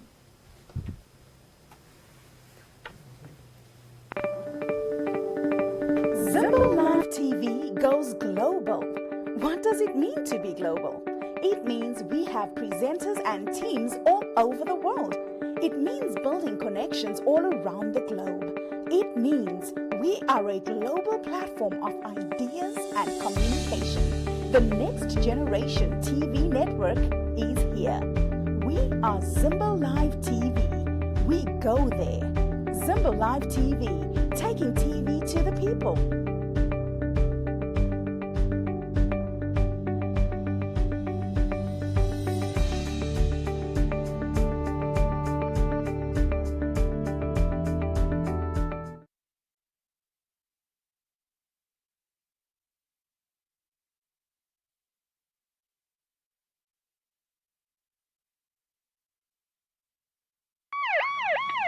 One. Go ahead and disregard the case. We got him at Saginaw on the 7th.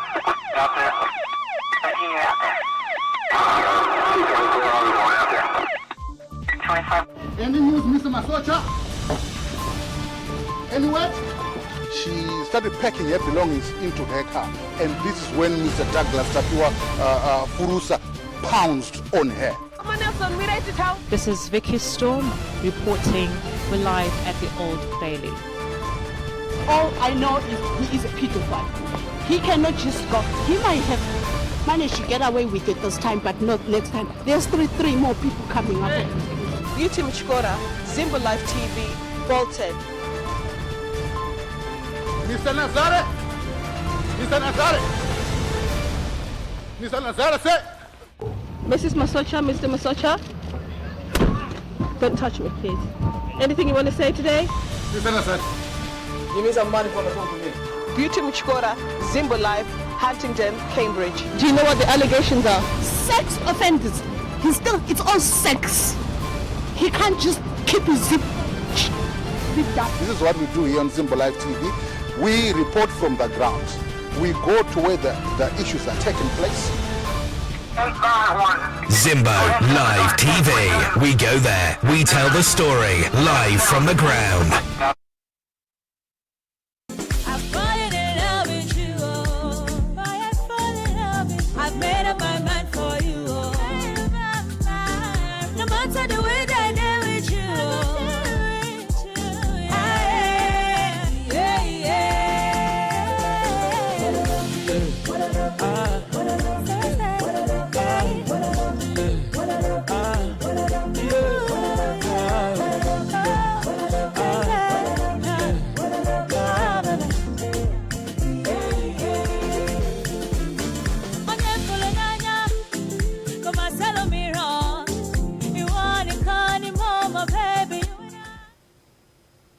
A very good evening and welcome once again to the Diaspora Urgent Question with me, your host, Carol Nyakujga, where tonight we are joined by the esteemed Dr. Nkosana Moyo, who is a presidential candidate for the 2018 Zimbabwe elections that will be coming.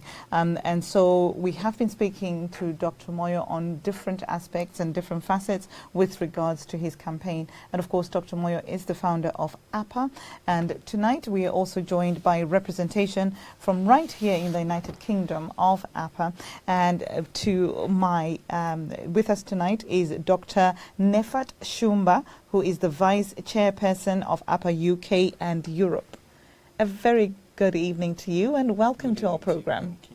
Okay, and so we also have Grace Mufurutsa, who is the Information and Publicity APA UK and Europe. A very good evening to you and welcome to our program. Thank you very much, Carol.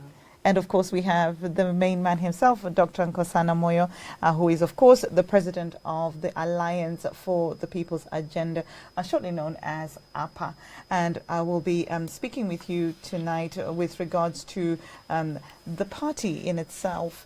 And so APA, is it not too late for you guys to be coming and sort of introducing this new party, APA? Dr. Nefat Shumba? Okay, let me talk to the Zimbabweans and say events that reveal flaws are cataclysmic. That means they're disruptive. You leave a trail of mistakes behind you, become a captive of your past. We have seen since independence, Zimbabweans have been suffering, Zimbabweans were shunning their country, Zimbabweans are dotted all over the country, and this is the actual moment where we think as Zimbabweans we should be able to stand and resist and start pitching those leadership or the leadership that best represents the people of Zimbabwe, and it is the time. And you are that leadership? Yes, we really believe this is the leadership because it has the people's agenda and is driven from bottom. It's not a top-down approach sort of leadership. It's servant leadership. Servant leadership. Is it not too late? No, certainly not. I think the timing is absolutely perfect. We were privileged to watch events in the political sphere in Zimbabwe last year. There was the introduction of bond notes. There were a lot of demonstrations. There's a lot of discontent. Despite that, despite attempts to engage the government, nothing came of it. Zimbabwe now has no currency, and I'm quite privileged to be part of APA because as a diasporan, I feel that this is a party that actually wants to hear what my grievances are. Not only that, they're actually consulting me and my friends and my family who are interested in how do we shape the constitution so that we are also included. There are certain mechanisms that will exclude us, and that's out of our control, but we can still participate in meaningful ways. So we are actually mobilizing, we're building up a membership, we're building up structures here in England, Wales, Scotland, Ireland, and reaching into Europe as well. If you remember, it's only been less than 30 days since Dr. Nkosana Moyo made his announcement. So I think the expectations of people should be realistic. We are trending, we are building. We've got a dialogue group, and all the information and the discourse is actually informing our constitution. So when you see the constitution, it's going to be a constitution by the people because it is our agenda. And we are reaching out to Zimbabwe and ensuring that we are not getting left out, because a lot of us want to go home. A lot of people have delayed or deferred ambitions. We've got children that are growing up here, children that, some of them are thriving, some of them are not rooted, and they want to have their identity. So a better Zimbabwe where people have got choice is a good Zimbabwe. I haven't seen a political party on the ground that I would have felt I want to support, but with APA I have no doubt whatsoever. You have no doubt whatsoever? Absolutely not. And of course, you have alluded to the fact that you are building.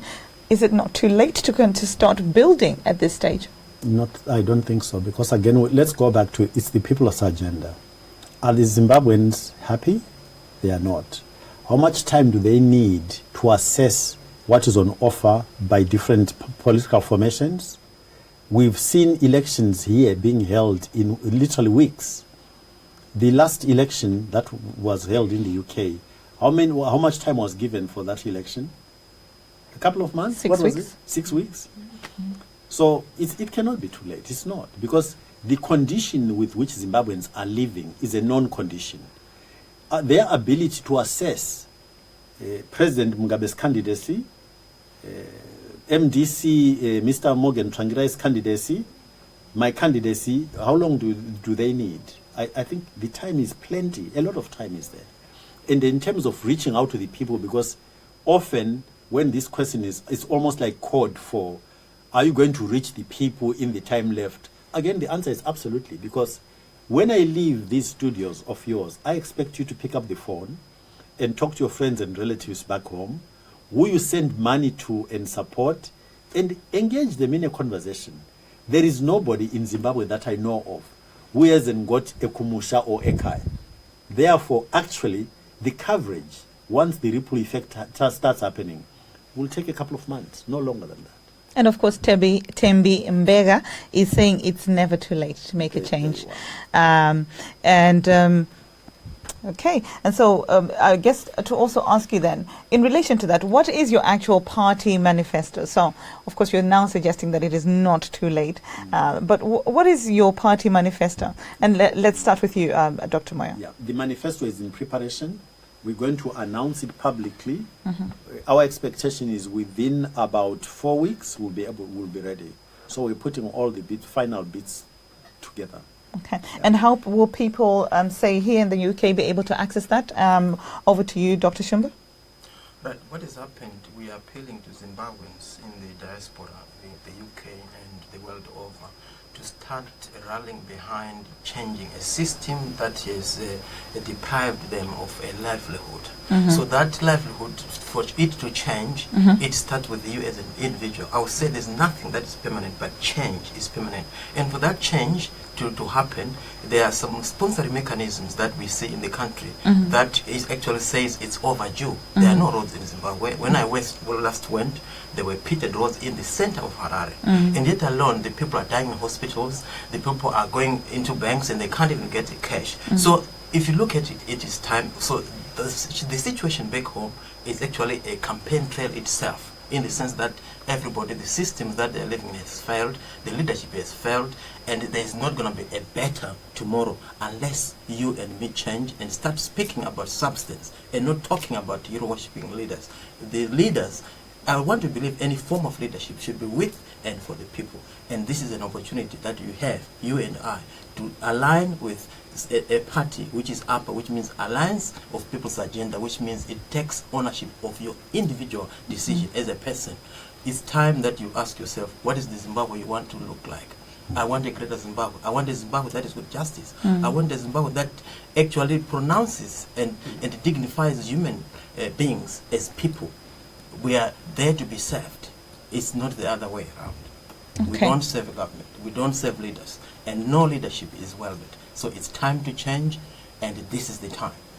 Well, of course, you're hearing it from APA representation, Dr. Nefa Chumba, and he's saying it is time to change, and this is the time. And of course, APA are here to throw their hats and suggest that they are in the race and in it to win it. Over to you then, Grace Moforutsa. How will people actually access the manifesto? I think that's been explained by Dr. Moyo. It is still in preparation. What we have said on social media is that everybody is welcome to APA. APA is very Pan-African. I think it will appeal to people who, celebrate the heroes of our liberation struggle openly, and we're not ashamed of that. People who want to see Zimbabwe thriving in the African region and in the international region. I hope as we progress that we shall actually be a beacon to the diaspora from the slave trade and also other events historically, that they will feel that they can find a home with us. In terms of what we are doing right now, we've got structures that are setting up with working parties.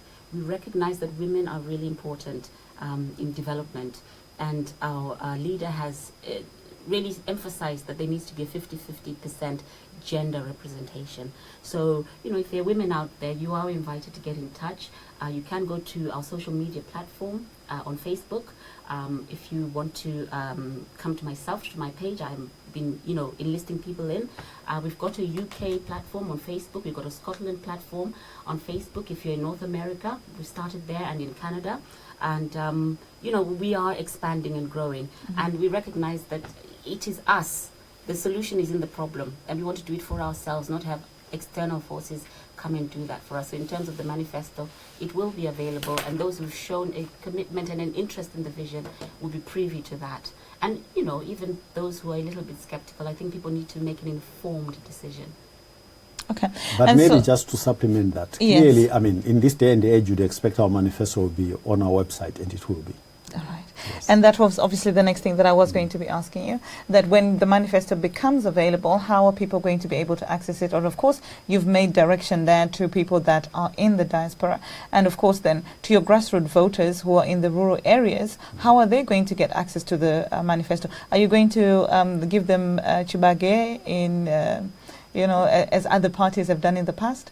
Will you give them zungu and seed and maybe some clothes and maybe some shoes?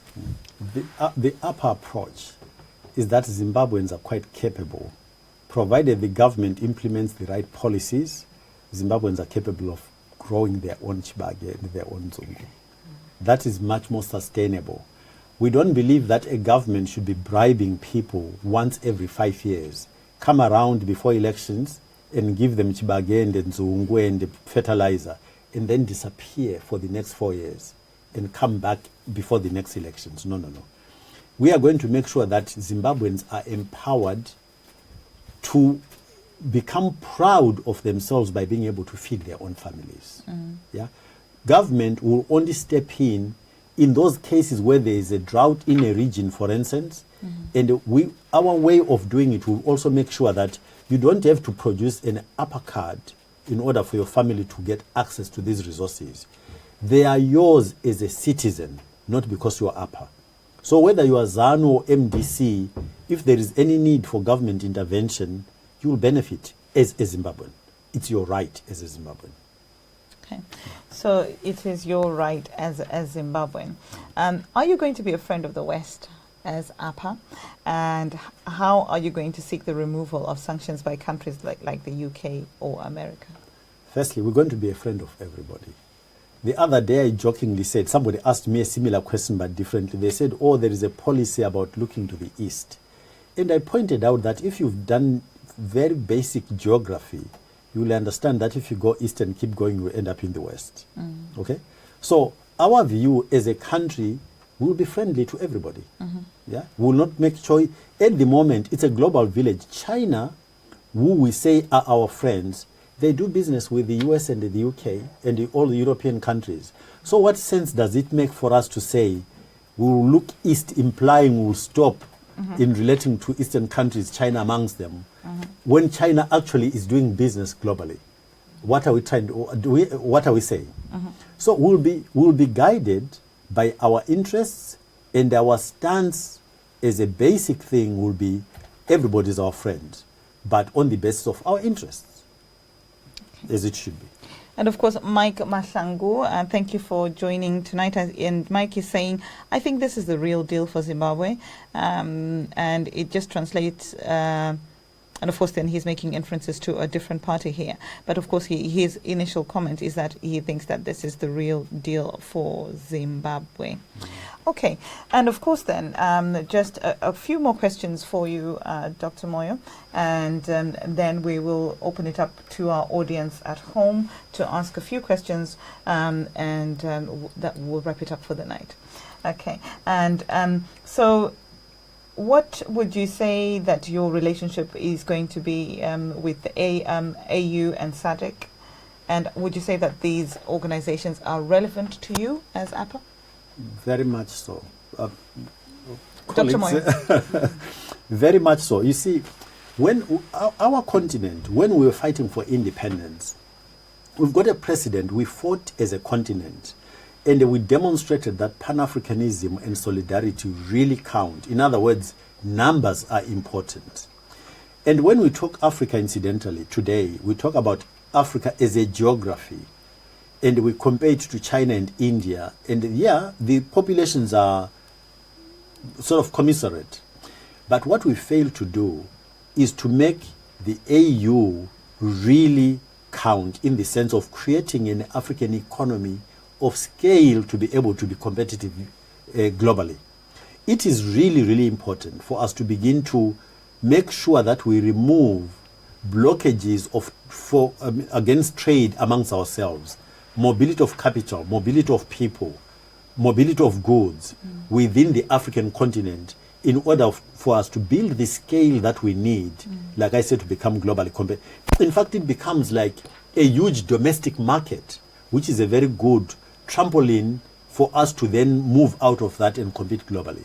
So we'll pay a lot of attention to participating and strengthening all of these institutions that are within the African continent. Absolutely. Of course, tonight we have had the pleasure of having Dr. Nkosana Moyo, who is a presidential candidate for 2018 elections, along with Grace Mopforutsa, Information and Publicity for APA UK and Europe, and Dr. Nefa Chumba, who is the Vice Chairperson for APA UK and Europe. And so, where do you meet here in the United Kingdom? We are, to be honest, this is a virtual world where we can even make a conference call in Canada, in South Africa, anywhere, because the world is actually shrunk in terms of how you can stage any meetings or communication. They could have Skype meetings, we could have even WhatsApp itself is actually something that we are using as a means of communicating and keeping on interacting and actually discussing the issues that matter in terms of making Zimbabwe great again. So with all this media, and at times we'd also call for meetings where we physically come, like this Sunday we had the opportunity to meet the good doctor here, so that we could get initiated into the actual vision of APA, so that when we start reaching out with that informed sort of a picture of the organization itself per se. So you've had your meeting already? Yes, this is one reason why Dr. Nkosana Moyo had to come to the UK, so that we would meet the UK team and then inculcate educators, trainers, and then at least we speak from an informed position, from his own stance. And if somebody wanted to contact you, what is the best way for them to contact you? I think at the moment what we are working on is setting up the website, and so that will be available. For now, people can visit our Facebook pages, as I've said. It is APA Zimbabwe UK if you are in the United Kingdom. So you can come there, drop in a message, and then we'll put you into the discussion forums. We are going to have our own provinces across the United Kingdom, Ireland, and also in Europe. And I think the patience needs to be exercised because we are still in the formation stage. So we've received our mandate, as Dr. Shumba has said, and the organization still continues. But we will be the point of contact. People shouldn't shy away from contacting us, even on Facebook. I'm a little bit reluctant to give out phone numbers at this point because we are still setting those systems up, and perhaps at a later time you'll invite us back and we'll have all of that furnished and ready to share. And of course, at the moment, if you do want to be contacting APA in the UK, it is obviously about going to their Facebook page, which is APA Zimbabwe UK, where information will be updated to you in due course. And with regards to sort of your involvement in humanitarian work and third sector work, is that something that you would be encouraging in the new Zimbabwe, Dr. Moyo? Absolutely. I think any opportunity to make a difference to the quality of life of Zimbabweans must be welcomed and encouraged. Okay. Dr. Moyo, we have had the pleasure of having you on the program tonight. I think we'll just open it up to maybe one or two callers to ask a few questions. Appreciate it has been a very long interview, and thank you so much for your patience. And so if you're at home, our telephone lines will shortly be opening for you to be ringing in and ask your question to Dr. Moyo.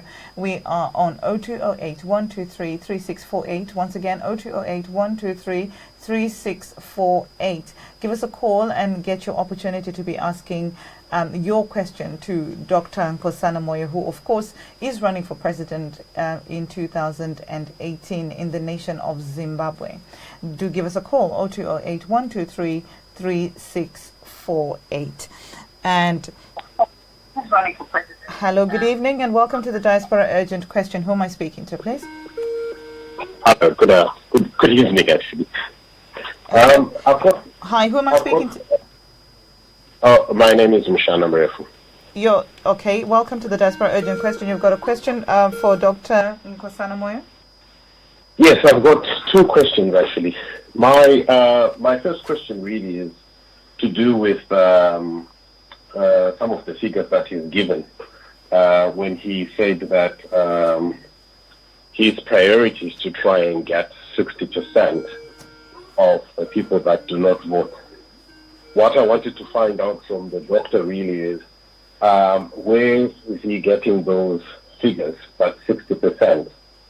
And the second question is to do with,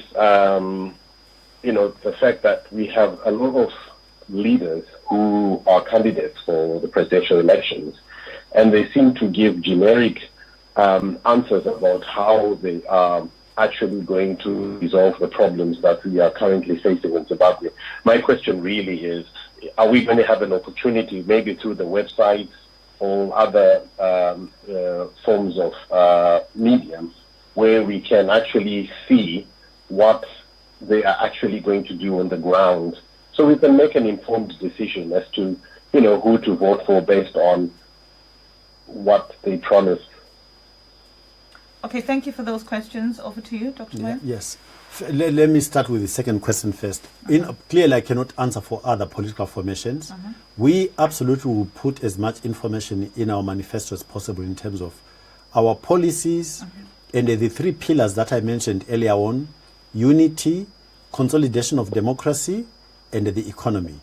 So the information on our approach to those things will be made available so that the population at large can understand what we're proposing, what we're putting on top of the table, what we're asking the citizenry to make their decision based on in terms of what we're proposing.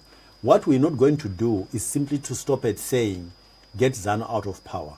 We want people to be clear that on the evidence available, everybody, I think, is clear that ZANU has failed. But that the decision has to be made on what are you proposing to do post getting rid of ZANU. And that's what we're going to set out to do. He's asked, the second question was, where am I getting my numbers? Purely analyzing the last 3 elections in Zimbabwe. They give you numbers, as I said, between 40 and 43% of eligible voters have turned up to vote. And between 57 and 60% of eligible voters have stayed away. They've not voted. So these are numbers that are available from analyzing the actual turnouts. Okay. Well, I'm not going to argue about those numbers, Dr. Moyo, but all I can say is if you look at the report that was released by ZAC for 2013, it clearly gives different numbers. That's why I was querying it. So I can appreciate you do not have the time and the data to, for us to go through. But if you were to then look at the harmonized elections report, which was released on the 6th of January 2013, you will find that the numbers you've just quoted are not consistent with that. Thank you. Thank you very much for that contribution, caller. And of course, if you do want to be speaking to Dr. Moyo, it's 0208 123 3648. And we do have another caller on the line. Welcome to the Diaspora Urgent Question. Who am I speaking to, please? Are you speaking to Temba Moyo? Welcome, Temba. Have you got a question for Dr. Moyo? Yes, I do have a question for Dr. Moyo. Are you not a relation, Temba? Hello? You're not a relative, are you? No, I'm not a relative of Dr. Moyo. Dr. Moyo, I've got a question here. I do really appreciate you having this interview, and you sound to be someone who is credible, but I do have a question for you. One or two. First question is, when did you think of putting your name forward as a presidential candidate? When did I think? When did I decide? As you know, I announced that I decided to stand on the 29th of last month. That's the exact date when I decided. Prior to that, maybe for about 3 months or thereabouts, I'd been considering, the reason why I'd been considering seriously whether I should or should not is, as you know, in the media, Zimbabweans have been asking, not just me, they've been asking other people to say, what we've got is not working. We're looking for people who are proven managers, who've got a track record of management, to consider throwing their hat in the ring to see whether they can help our country recover. So I would say, yeah, that's the kind of period we're talking about, 3 months prior to the 29th of last month. 29th of June. So the second question is, you being a person that has been in ZANU-PF has been in power for 37 years, and you just started registering now to be a presidential candidate. Why did you wait until the 11th hour? So the first part of your question is factually incorrect. I've never been a member of ZANU-PF. I served in a ZANU-PF government as a non-party member. So I've never been part of ZANU-PF. Okay. Yeah. Oh, you've answered that. So why did you leave it to the 11th hour? Well, one has to decide. If I decided 2 years ago, you'd have said, why then? Why didn't you decide when you were still 50? So I do not know what the answer to a question like that is. I decided when I did. And for us, it's not 11th hour because we've already explained that we don't believe that it is the 11th hour for the decision that needs to be made. Yeah, there is still enough time for that decision to be made by the citizens. Thank you. Okay, thank you. Thank you so much, caller, for ringing into the Diaspora Urgent Question. And of course, we just have about enough time to pick up 1 or 2 more calls. And the number is 0208 123 3648. Again, 0208 123 3648. And welcome to the Diaspora Urgent Question. Who am I speaking to, please? Hello, Murugutaura na Roger Mzanenamo. Roger Mzanenamo, makadini mune mvunzo ere kuna Dr. Moyo.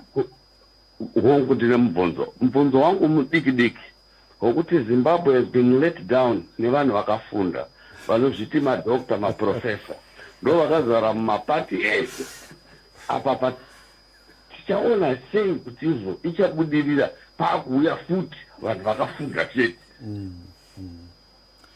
because nyika yedu iyi vanhu vakafunda ndevauraya nyika ndo mvunzo wangu. Thank you. Okay, so Roger Mzanena, tinotenda mvunzo wenyu. Vanhu vakafunda hazvirevi kuti vanogona vese vese. Vamwe vakafunda asi havagone mabasa acho. Ndosaka ndati inini iye zvino munofana kutarisa kuti vanhu vari kutsvaga basa rokuva president ndivanani. Monyatsotarisa kumashure kuti zvavakamboita ndezvipi, kuti munyatsoziva kuti vanogona here kuzoita basa iri kana kuti kwete. Munofana kutarisa zviito zvavo nokwavakashanda nemalevels avakashanda nawo kumacompanies kana kune dzimwe nyika. It is only that history ichakubatsirai kuti munyatsoti uyu pamwe angarigona basa iri. Ndo zvatinoita kana tichipinza vanhu kumabasa chero kumakambani. Tinotarisa inonzi CV, totarisa inonzi track record, tocompare zvinhu izvozvo nebasa rinofana kuitwa. And we try to make the best match possible. Same process yatinofana kuita iye zvino pasarudzo riri kuuya next year. Ndizvo here Roger. And of course hanzi naJimmy Kaun madofa akawanda but Dr. Moyo ndizvo. And of course, we'll take the last call right here on the Diaspora Urgent Question. Thank you for ringing in to the Diaspora Urgent Question. Who am I speaking to, please? Hello, caller. Good evening. You're speaking with Lawrence. Yeah? Lawrence, thank you, Lawrence. Have you got a question for Dr. Moyo? Yes, I've got questions. I just wanted to understand. You was highlighting that their manifesto is going to be launched in a few weeks.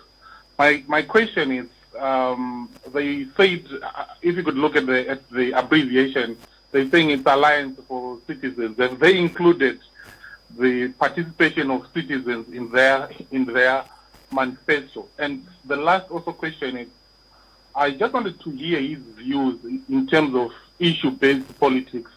To say in Zimbabwe, are the people ready for issue-based politics? Because if I could look on paper, Dr. Moyo appears to be the rightful candidate. I don't have a doubt of such.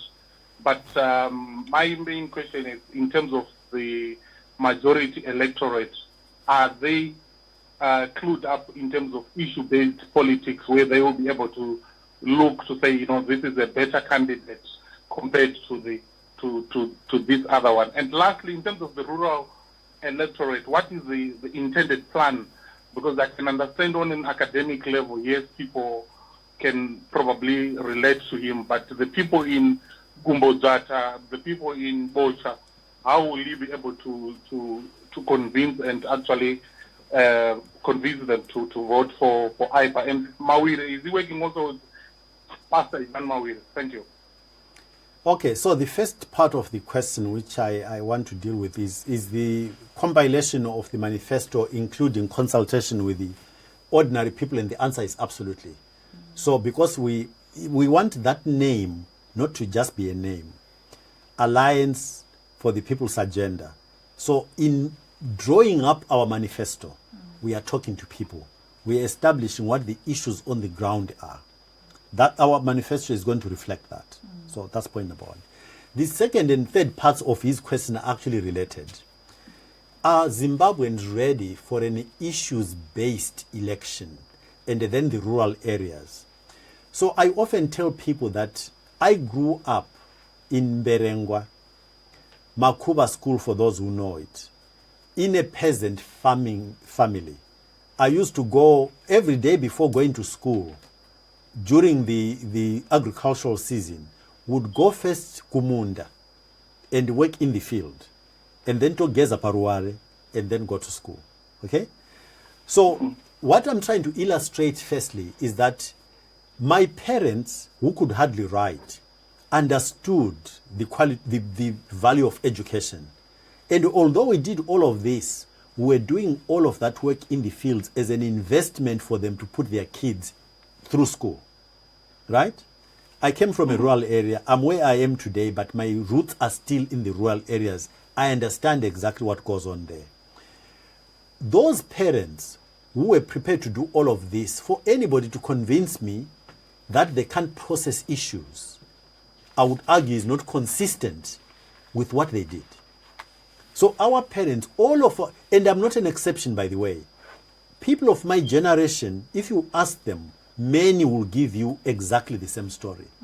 That's where we came from. That's who we are, supported by parents who, on the face of it and on paper, somebody might be tempted to think they don't understand. They're emotional. Their decisions are not issues-based. Their decisions to send us to school were absolutely issues-based. They were oppressed by a white regime. They understood that in order to get out of that circumstance, they to invest in education to make that sure that their children would not essentially be caught up in the trap in which they lived. Very issues-based. Now, let's go back to the rural issue. How do we reach rural people? I said earlier on, Carol, when you asked, I can't remember which question, but I pointed out that there is no Zimbabwean I know who does not have a Kumusha or a Kaya. There is none. So my attitude is therefore that as we have this conversation with people who've got access to the modern tools of communication, we are actually talking to Zimbabweans in the rural areas. By extension, the people in the rural areas are supported by their children, men and women, boys and girls who've left the country, the so-called diaspora. The connection between the diaspora or the people in urban areas and the rural folk is still very real. So you can't separate them. We are talking to the one, we're automatically talking to the other. And the other thing I would like to stress as an upper approach is that this initiative of improving our country to deliver a peaceful, prosperous, respected nation is not an Nkosana Moyo project. It's a Zimbabwean people project. All of us. So we use our own channels that we can through which we can access our friends and family, no matter where they reside in the country, to deliver on this agenda. And of course, if you've been listening, there's your answer. We're from. Oh, you're still. Yeah, Hello. I did understand the answer, but I'm still not, convinced in terms of the approach for the rural people. Because if he's saying we need to, everyone is having, a Kumusha, then we need to be infiltrating information. Does he also probably not think that going there probably physically will also make a difference? Because, there are certain people, because I think the assumption which he's making is that everyone is having someone who is, in the urban areas or in the diaspora. What if it's not the case, whereby there are also other people who are, who are only living in the rural areas? What is the intended plan in terms of that? Because if you could look at at that electorate. I think it's quite very, very key and very important to reach to people. My apologies, my omission on this. Clearly, me and my colleagues will travel into the rural areas. But the reason why I emphasize the fact that this is not an APA or Nkosana Moyo project, but a Zimbabweans project, is because I want Zimbabweans to really understand Nkosana Moyo cannot change Zimbabwe on his own. It's not possible. So unless we convince our fellow citizens that it is time for all of us to take this personally and take it and communicate the message to our friends and family, then we failed. Only when we take it personally, all of us, and say, this is my project, are we going to succeed. That's what I want to stress. Can I come in and add?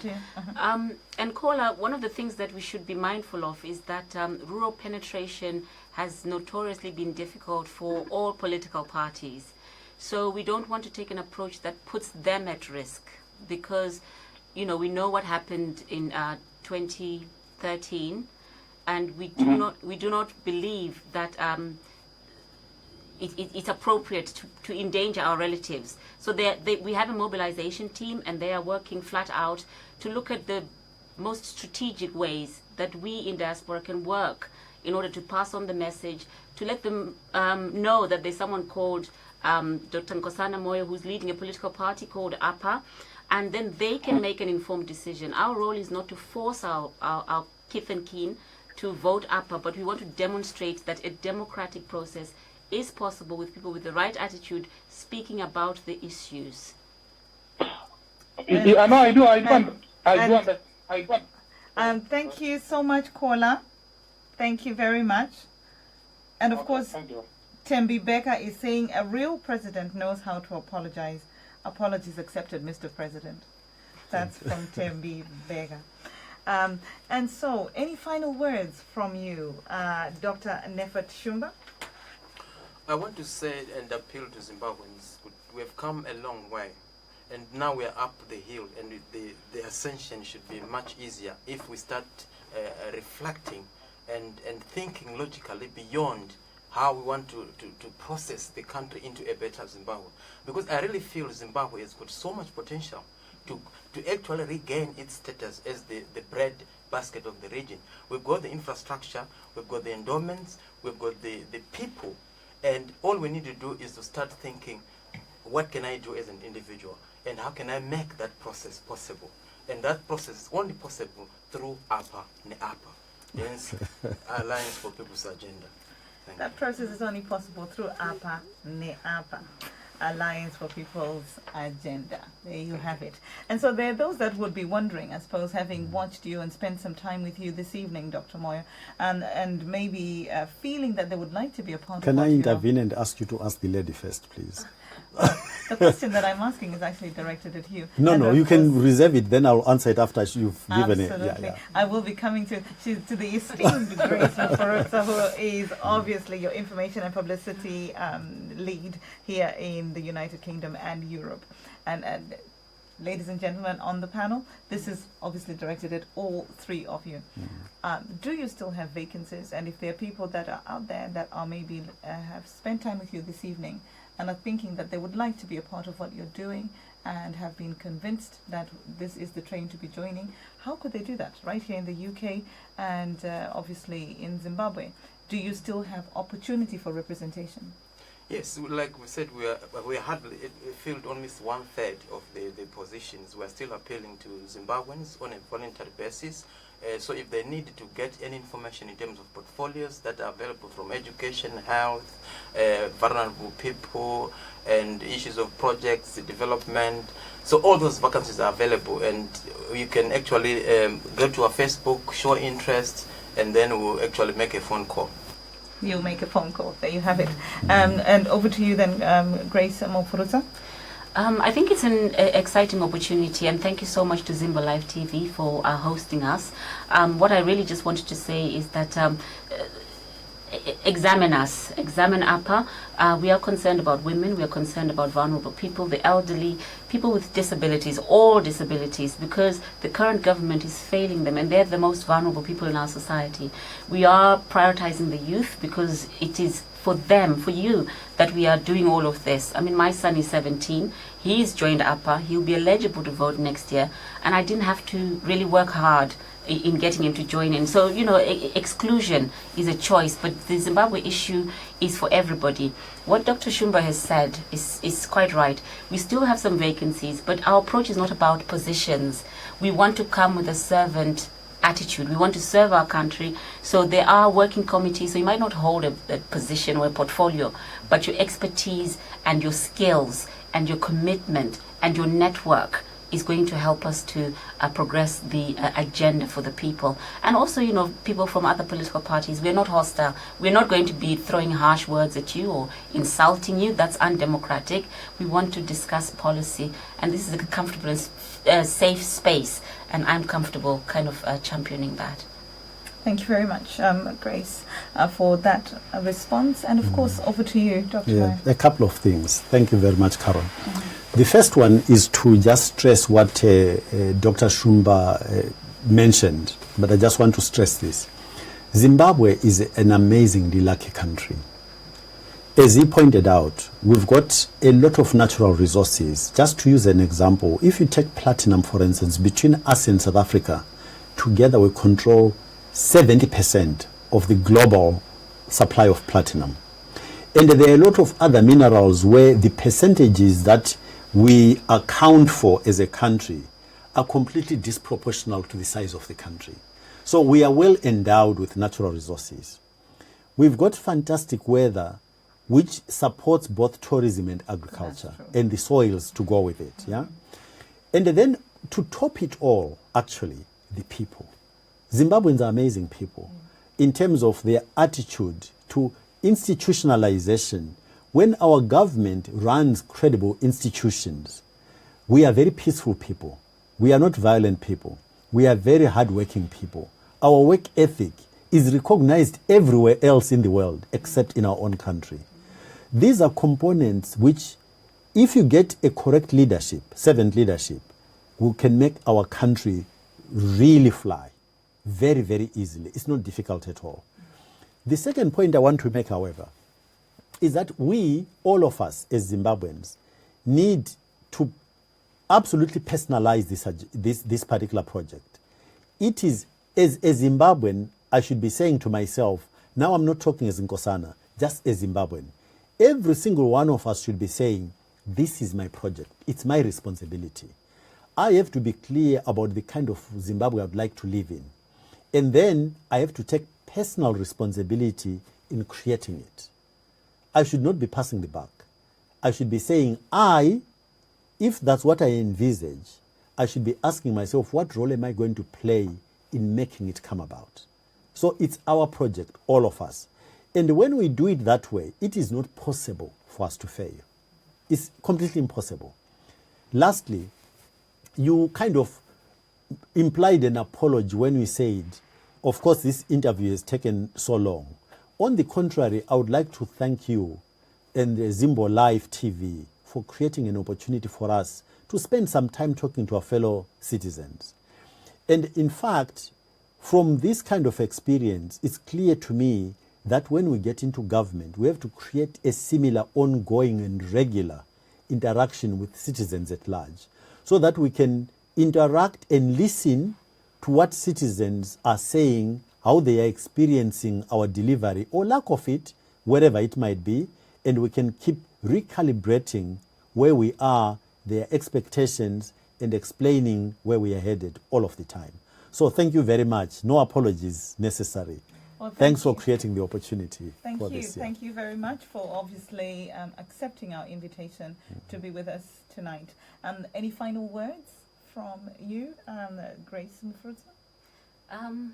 Just it's very exciting, and I do consider APA. It's got something fresh, something new, and it's valuing all citizens. Thank you very much for that. And of course, final words from Final word is enough, and all of us should be saying that and it is time. Everything is possible for us because the stars are aligned. Let's get it done. And of course, Dr. Moyo earlier in the interview alluded to the fact that he made remembrance towards the words of Dr. Nelson Mandela, which is that it seems impossible until it is done. And of course, Dr. Shumba has said, "Kanamkange muriko, unokwanisa bata apa ne apa." And Grace Mufuruza is suggesting that the type of leadership that APA are standing for is servant leadership. And of course, Dr. Moyo is asking that the people of Zimbabwe personalize the project and make it their own. It has been an honor and a privilege to have you with me tonight on the Diaspora Urgent Question. And of course, I am your host, Carol Nyakujga. Thank you so much for joining in from home. And of course, thank you to yourself, Grace Mufuruza, who is the Information and Publicity Officer and lead right here in the United Kingdom for APA, for the UK and Europe, and Dr. Nefat Shumba, who is the Vice Chairperson for APA in the United Kingdom and Europe, and of course Dr. Nkosana Moyo, who was our main guest tonight, who is the President of the Alliance for the People's Agenda, APA, and of course a presidential candidate 2018 in Zimbabwe. Thank you for joining us on the Diaspora Urgent Question, and I do hope you join me again next time as we speak to people in our community that are moving and shaking the nation. And so from me, Carol Nyakujga, till next time, is thank you and good night.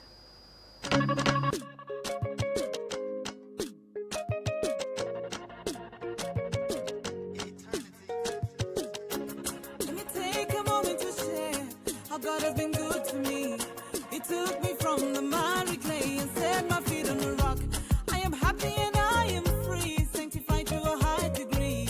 All because I let him in my life. One day Torah, one day Isab, one day Visa, one day Simuzira Torah, one day Isab, one day Visa, one day Simuzira.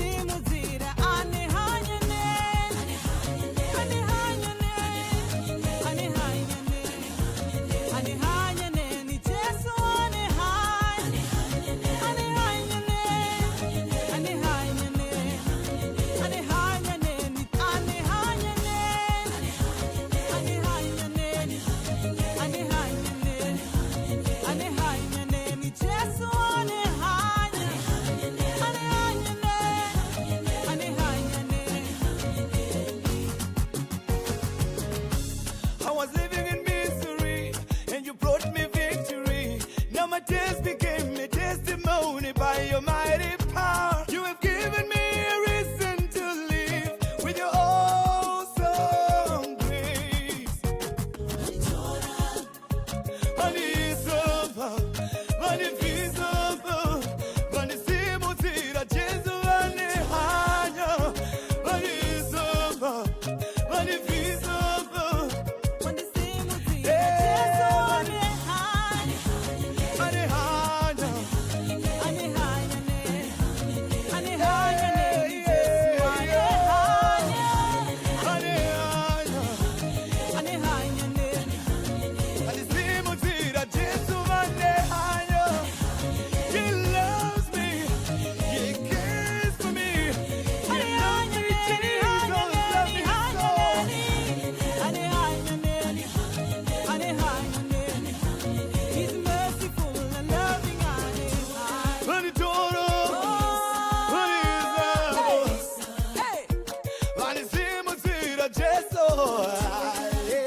TV goes global.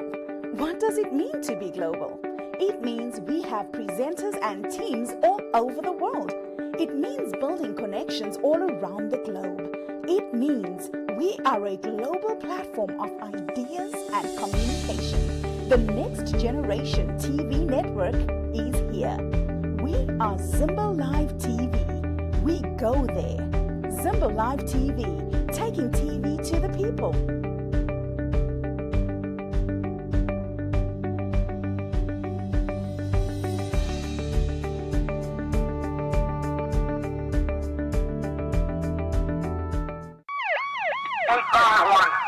Go ahead and disregard the case. We got him at Sag Center on Pacific. Out there. Yeah, out there. 25. Any news, Mr. Masocha? Anywhere? She started packing her belongings into her car, and this is when Mr. Douglas Tatua Furusa pounced on her. This is Vicky Storm reporting. We're live at the Old Bailey. All I know is he is a pedophile. He cannot just go. He might have managed to get away with it this time, but not next time. There's three more people coming up. Beauty Mchikora, Zimbo Live TV, Bolton. Mr. Nazare! Mr. Nazare! Mr. Nazare, say! Mrs. Masocha, Mr. Masocha. Don't touch me, please. Anything you want to say today? Mr. Nazare, give me some money for the phone to me. Beauty Mchikora, Zimbo Live, Huntingdon, Cambridge. Do you know what the allegations are? Sex offenders. It's all sex. He can't just keep his zip down. This is what we do here on Zimbo Live TV. We report from the ground. We go to where the issues are taking place. Zimbo Live TV. We go there. We tell the story live from the ground.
chakanyanya chinotanga kunge musombotia ndiana chikasira chishumba dzinosowa achekete kucheka chekete chekete kucheka inga munotisiva chishumba dzinosowa chingoma chakanyanya chinotanga kunge musombotia ndiana chikasira chishumba dzinosowa achekete kucheka chekete chekete kucheka inga munotisiva chishumba dzinosowa.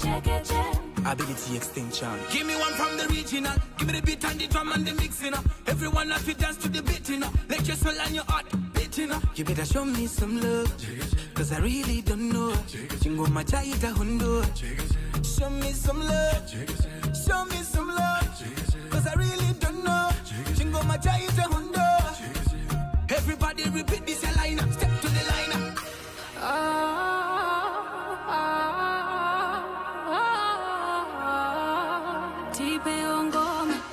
Vana mukoma kudikitira kushika shungu dzapera tipe ngoma vana mukoma kudikitira kushika shungu dzapera. From there to the toe, to the spirit and soul, I've come alive again. Ndisi and the end. Chingoma chakanyanya chinotaka kunge msobodia ndiani achigadzira chishumba dzinodzora chekeche kucheka chekeche kucheka inga munotiziva chishumba dzinodzora chingoma chakanyanya chinotaka kunge msobodia ndiani achigadzira chishumba dzinodzora chekeche kucheka chekeche kucheka ndiani achigadzira chishumba dzinodzora. I don't mind if I can dance till the morning light. I don't mind, I don't mind if I can dance till the morning light. I don't mind. Jana daikuno, jana mbumura mutekuno, jana rova ngumama CEO avisa mataikuno. Shingoma ichi chakanyanya, shinenge banga kucheka nyama. So put it the back, shingoma chakanyanya chinotaka kunge msobodia ndiani achigadzira chishumba dzinodzora chekeche kucheka chekeche kucheka inga munotiziva chishumba dzinodzora chingoma chakanyanya chinotaka kunge msobodia ndiani achigadzira chishumba dzinodzora chekeche kucheka chekeche kucheka inga munotiziva chishumba dzinodzora. Zero when you dance, it knows the zombie. Ichi chingoma chatiitisa matombi. Charira mbari kunobuda mufumbi. Militant style yanetsa mumakombi. Party all night asitorere chitambi. Let's have a Cassandra nana tembi. Chekeche ndiani asingati tembi. Wemuritso andichirambe. Chingoma chakanyanya chinotanga kunge msobotia. Ndiana chigadzira chishumba dzinodzora chekeche kucheka chekeche kucheka inga munotiziva chishumba dzinodzora chingoma chakanyanya tamuka chigadzira chishumba dzinodzora chiwenda chigadzira chishumba dzinodzora chishumba dzinodzora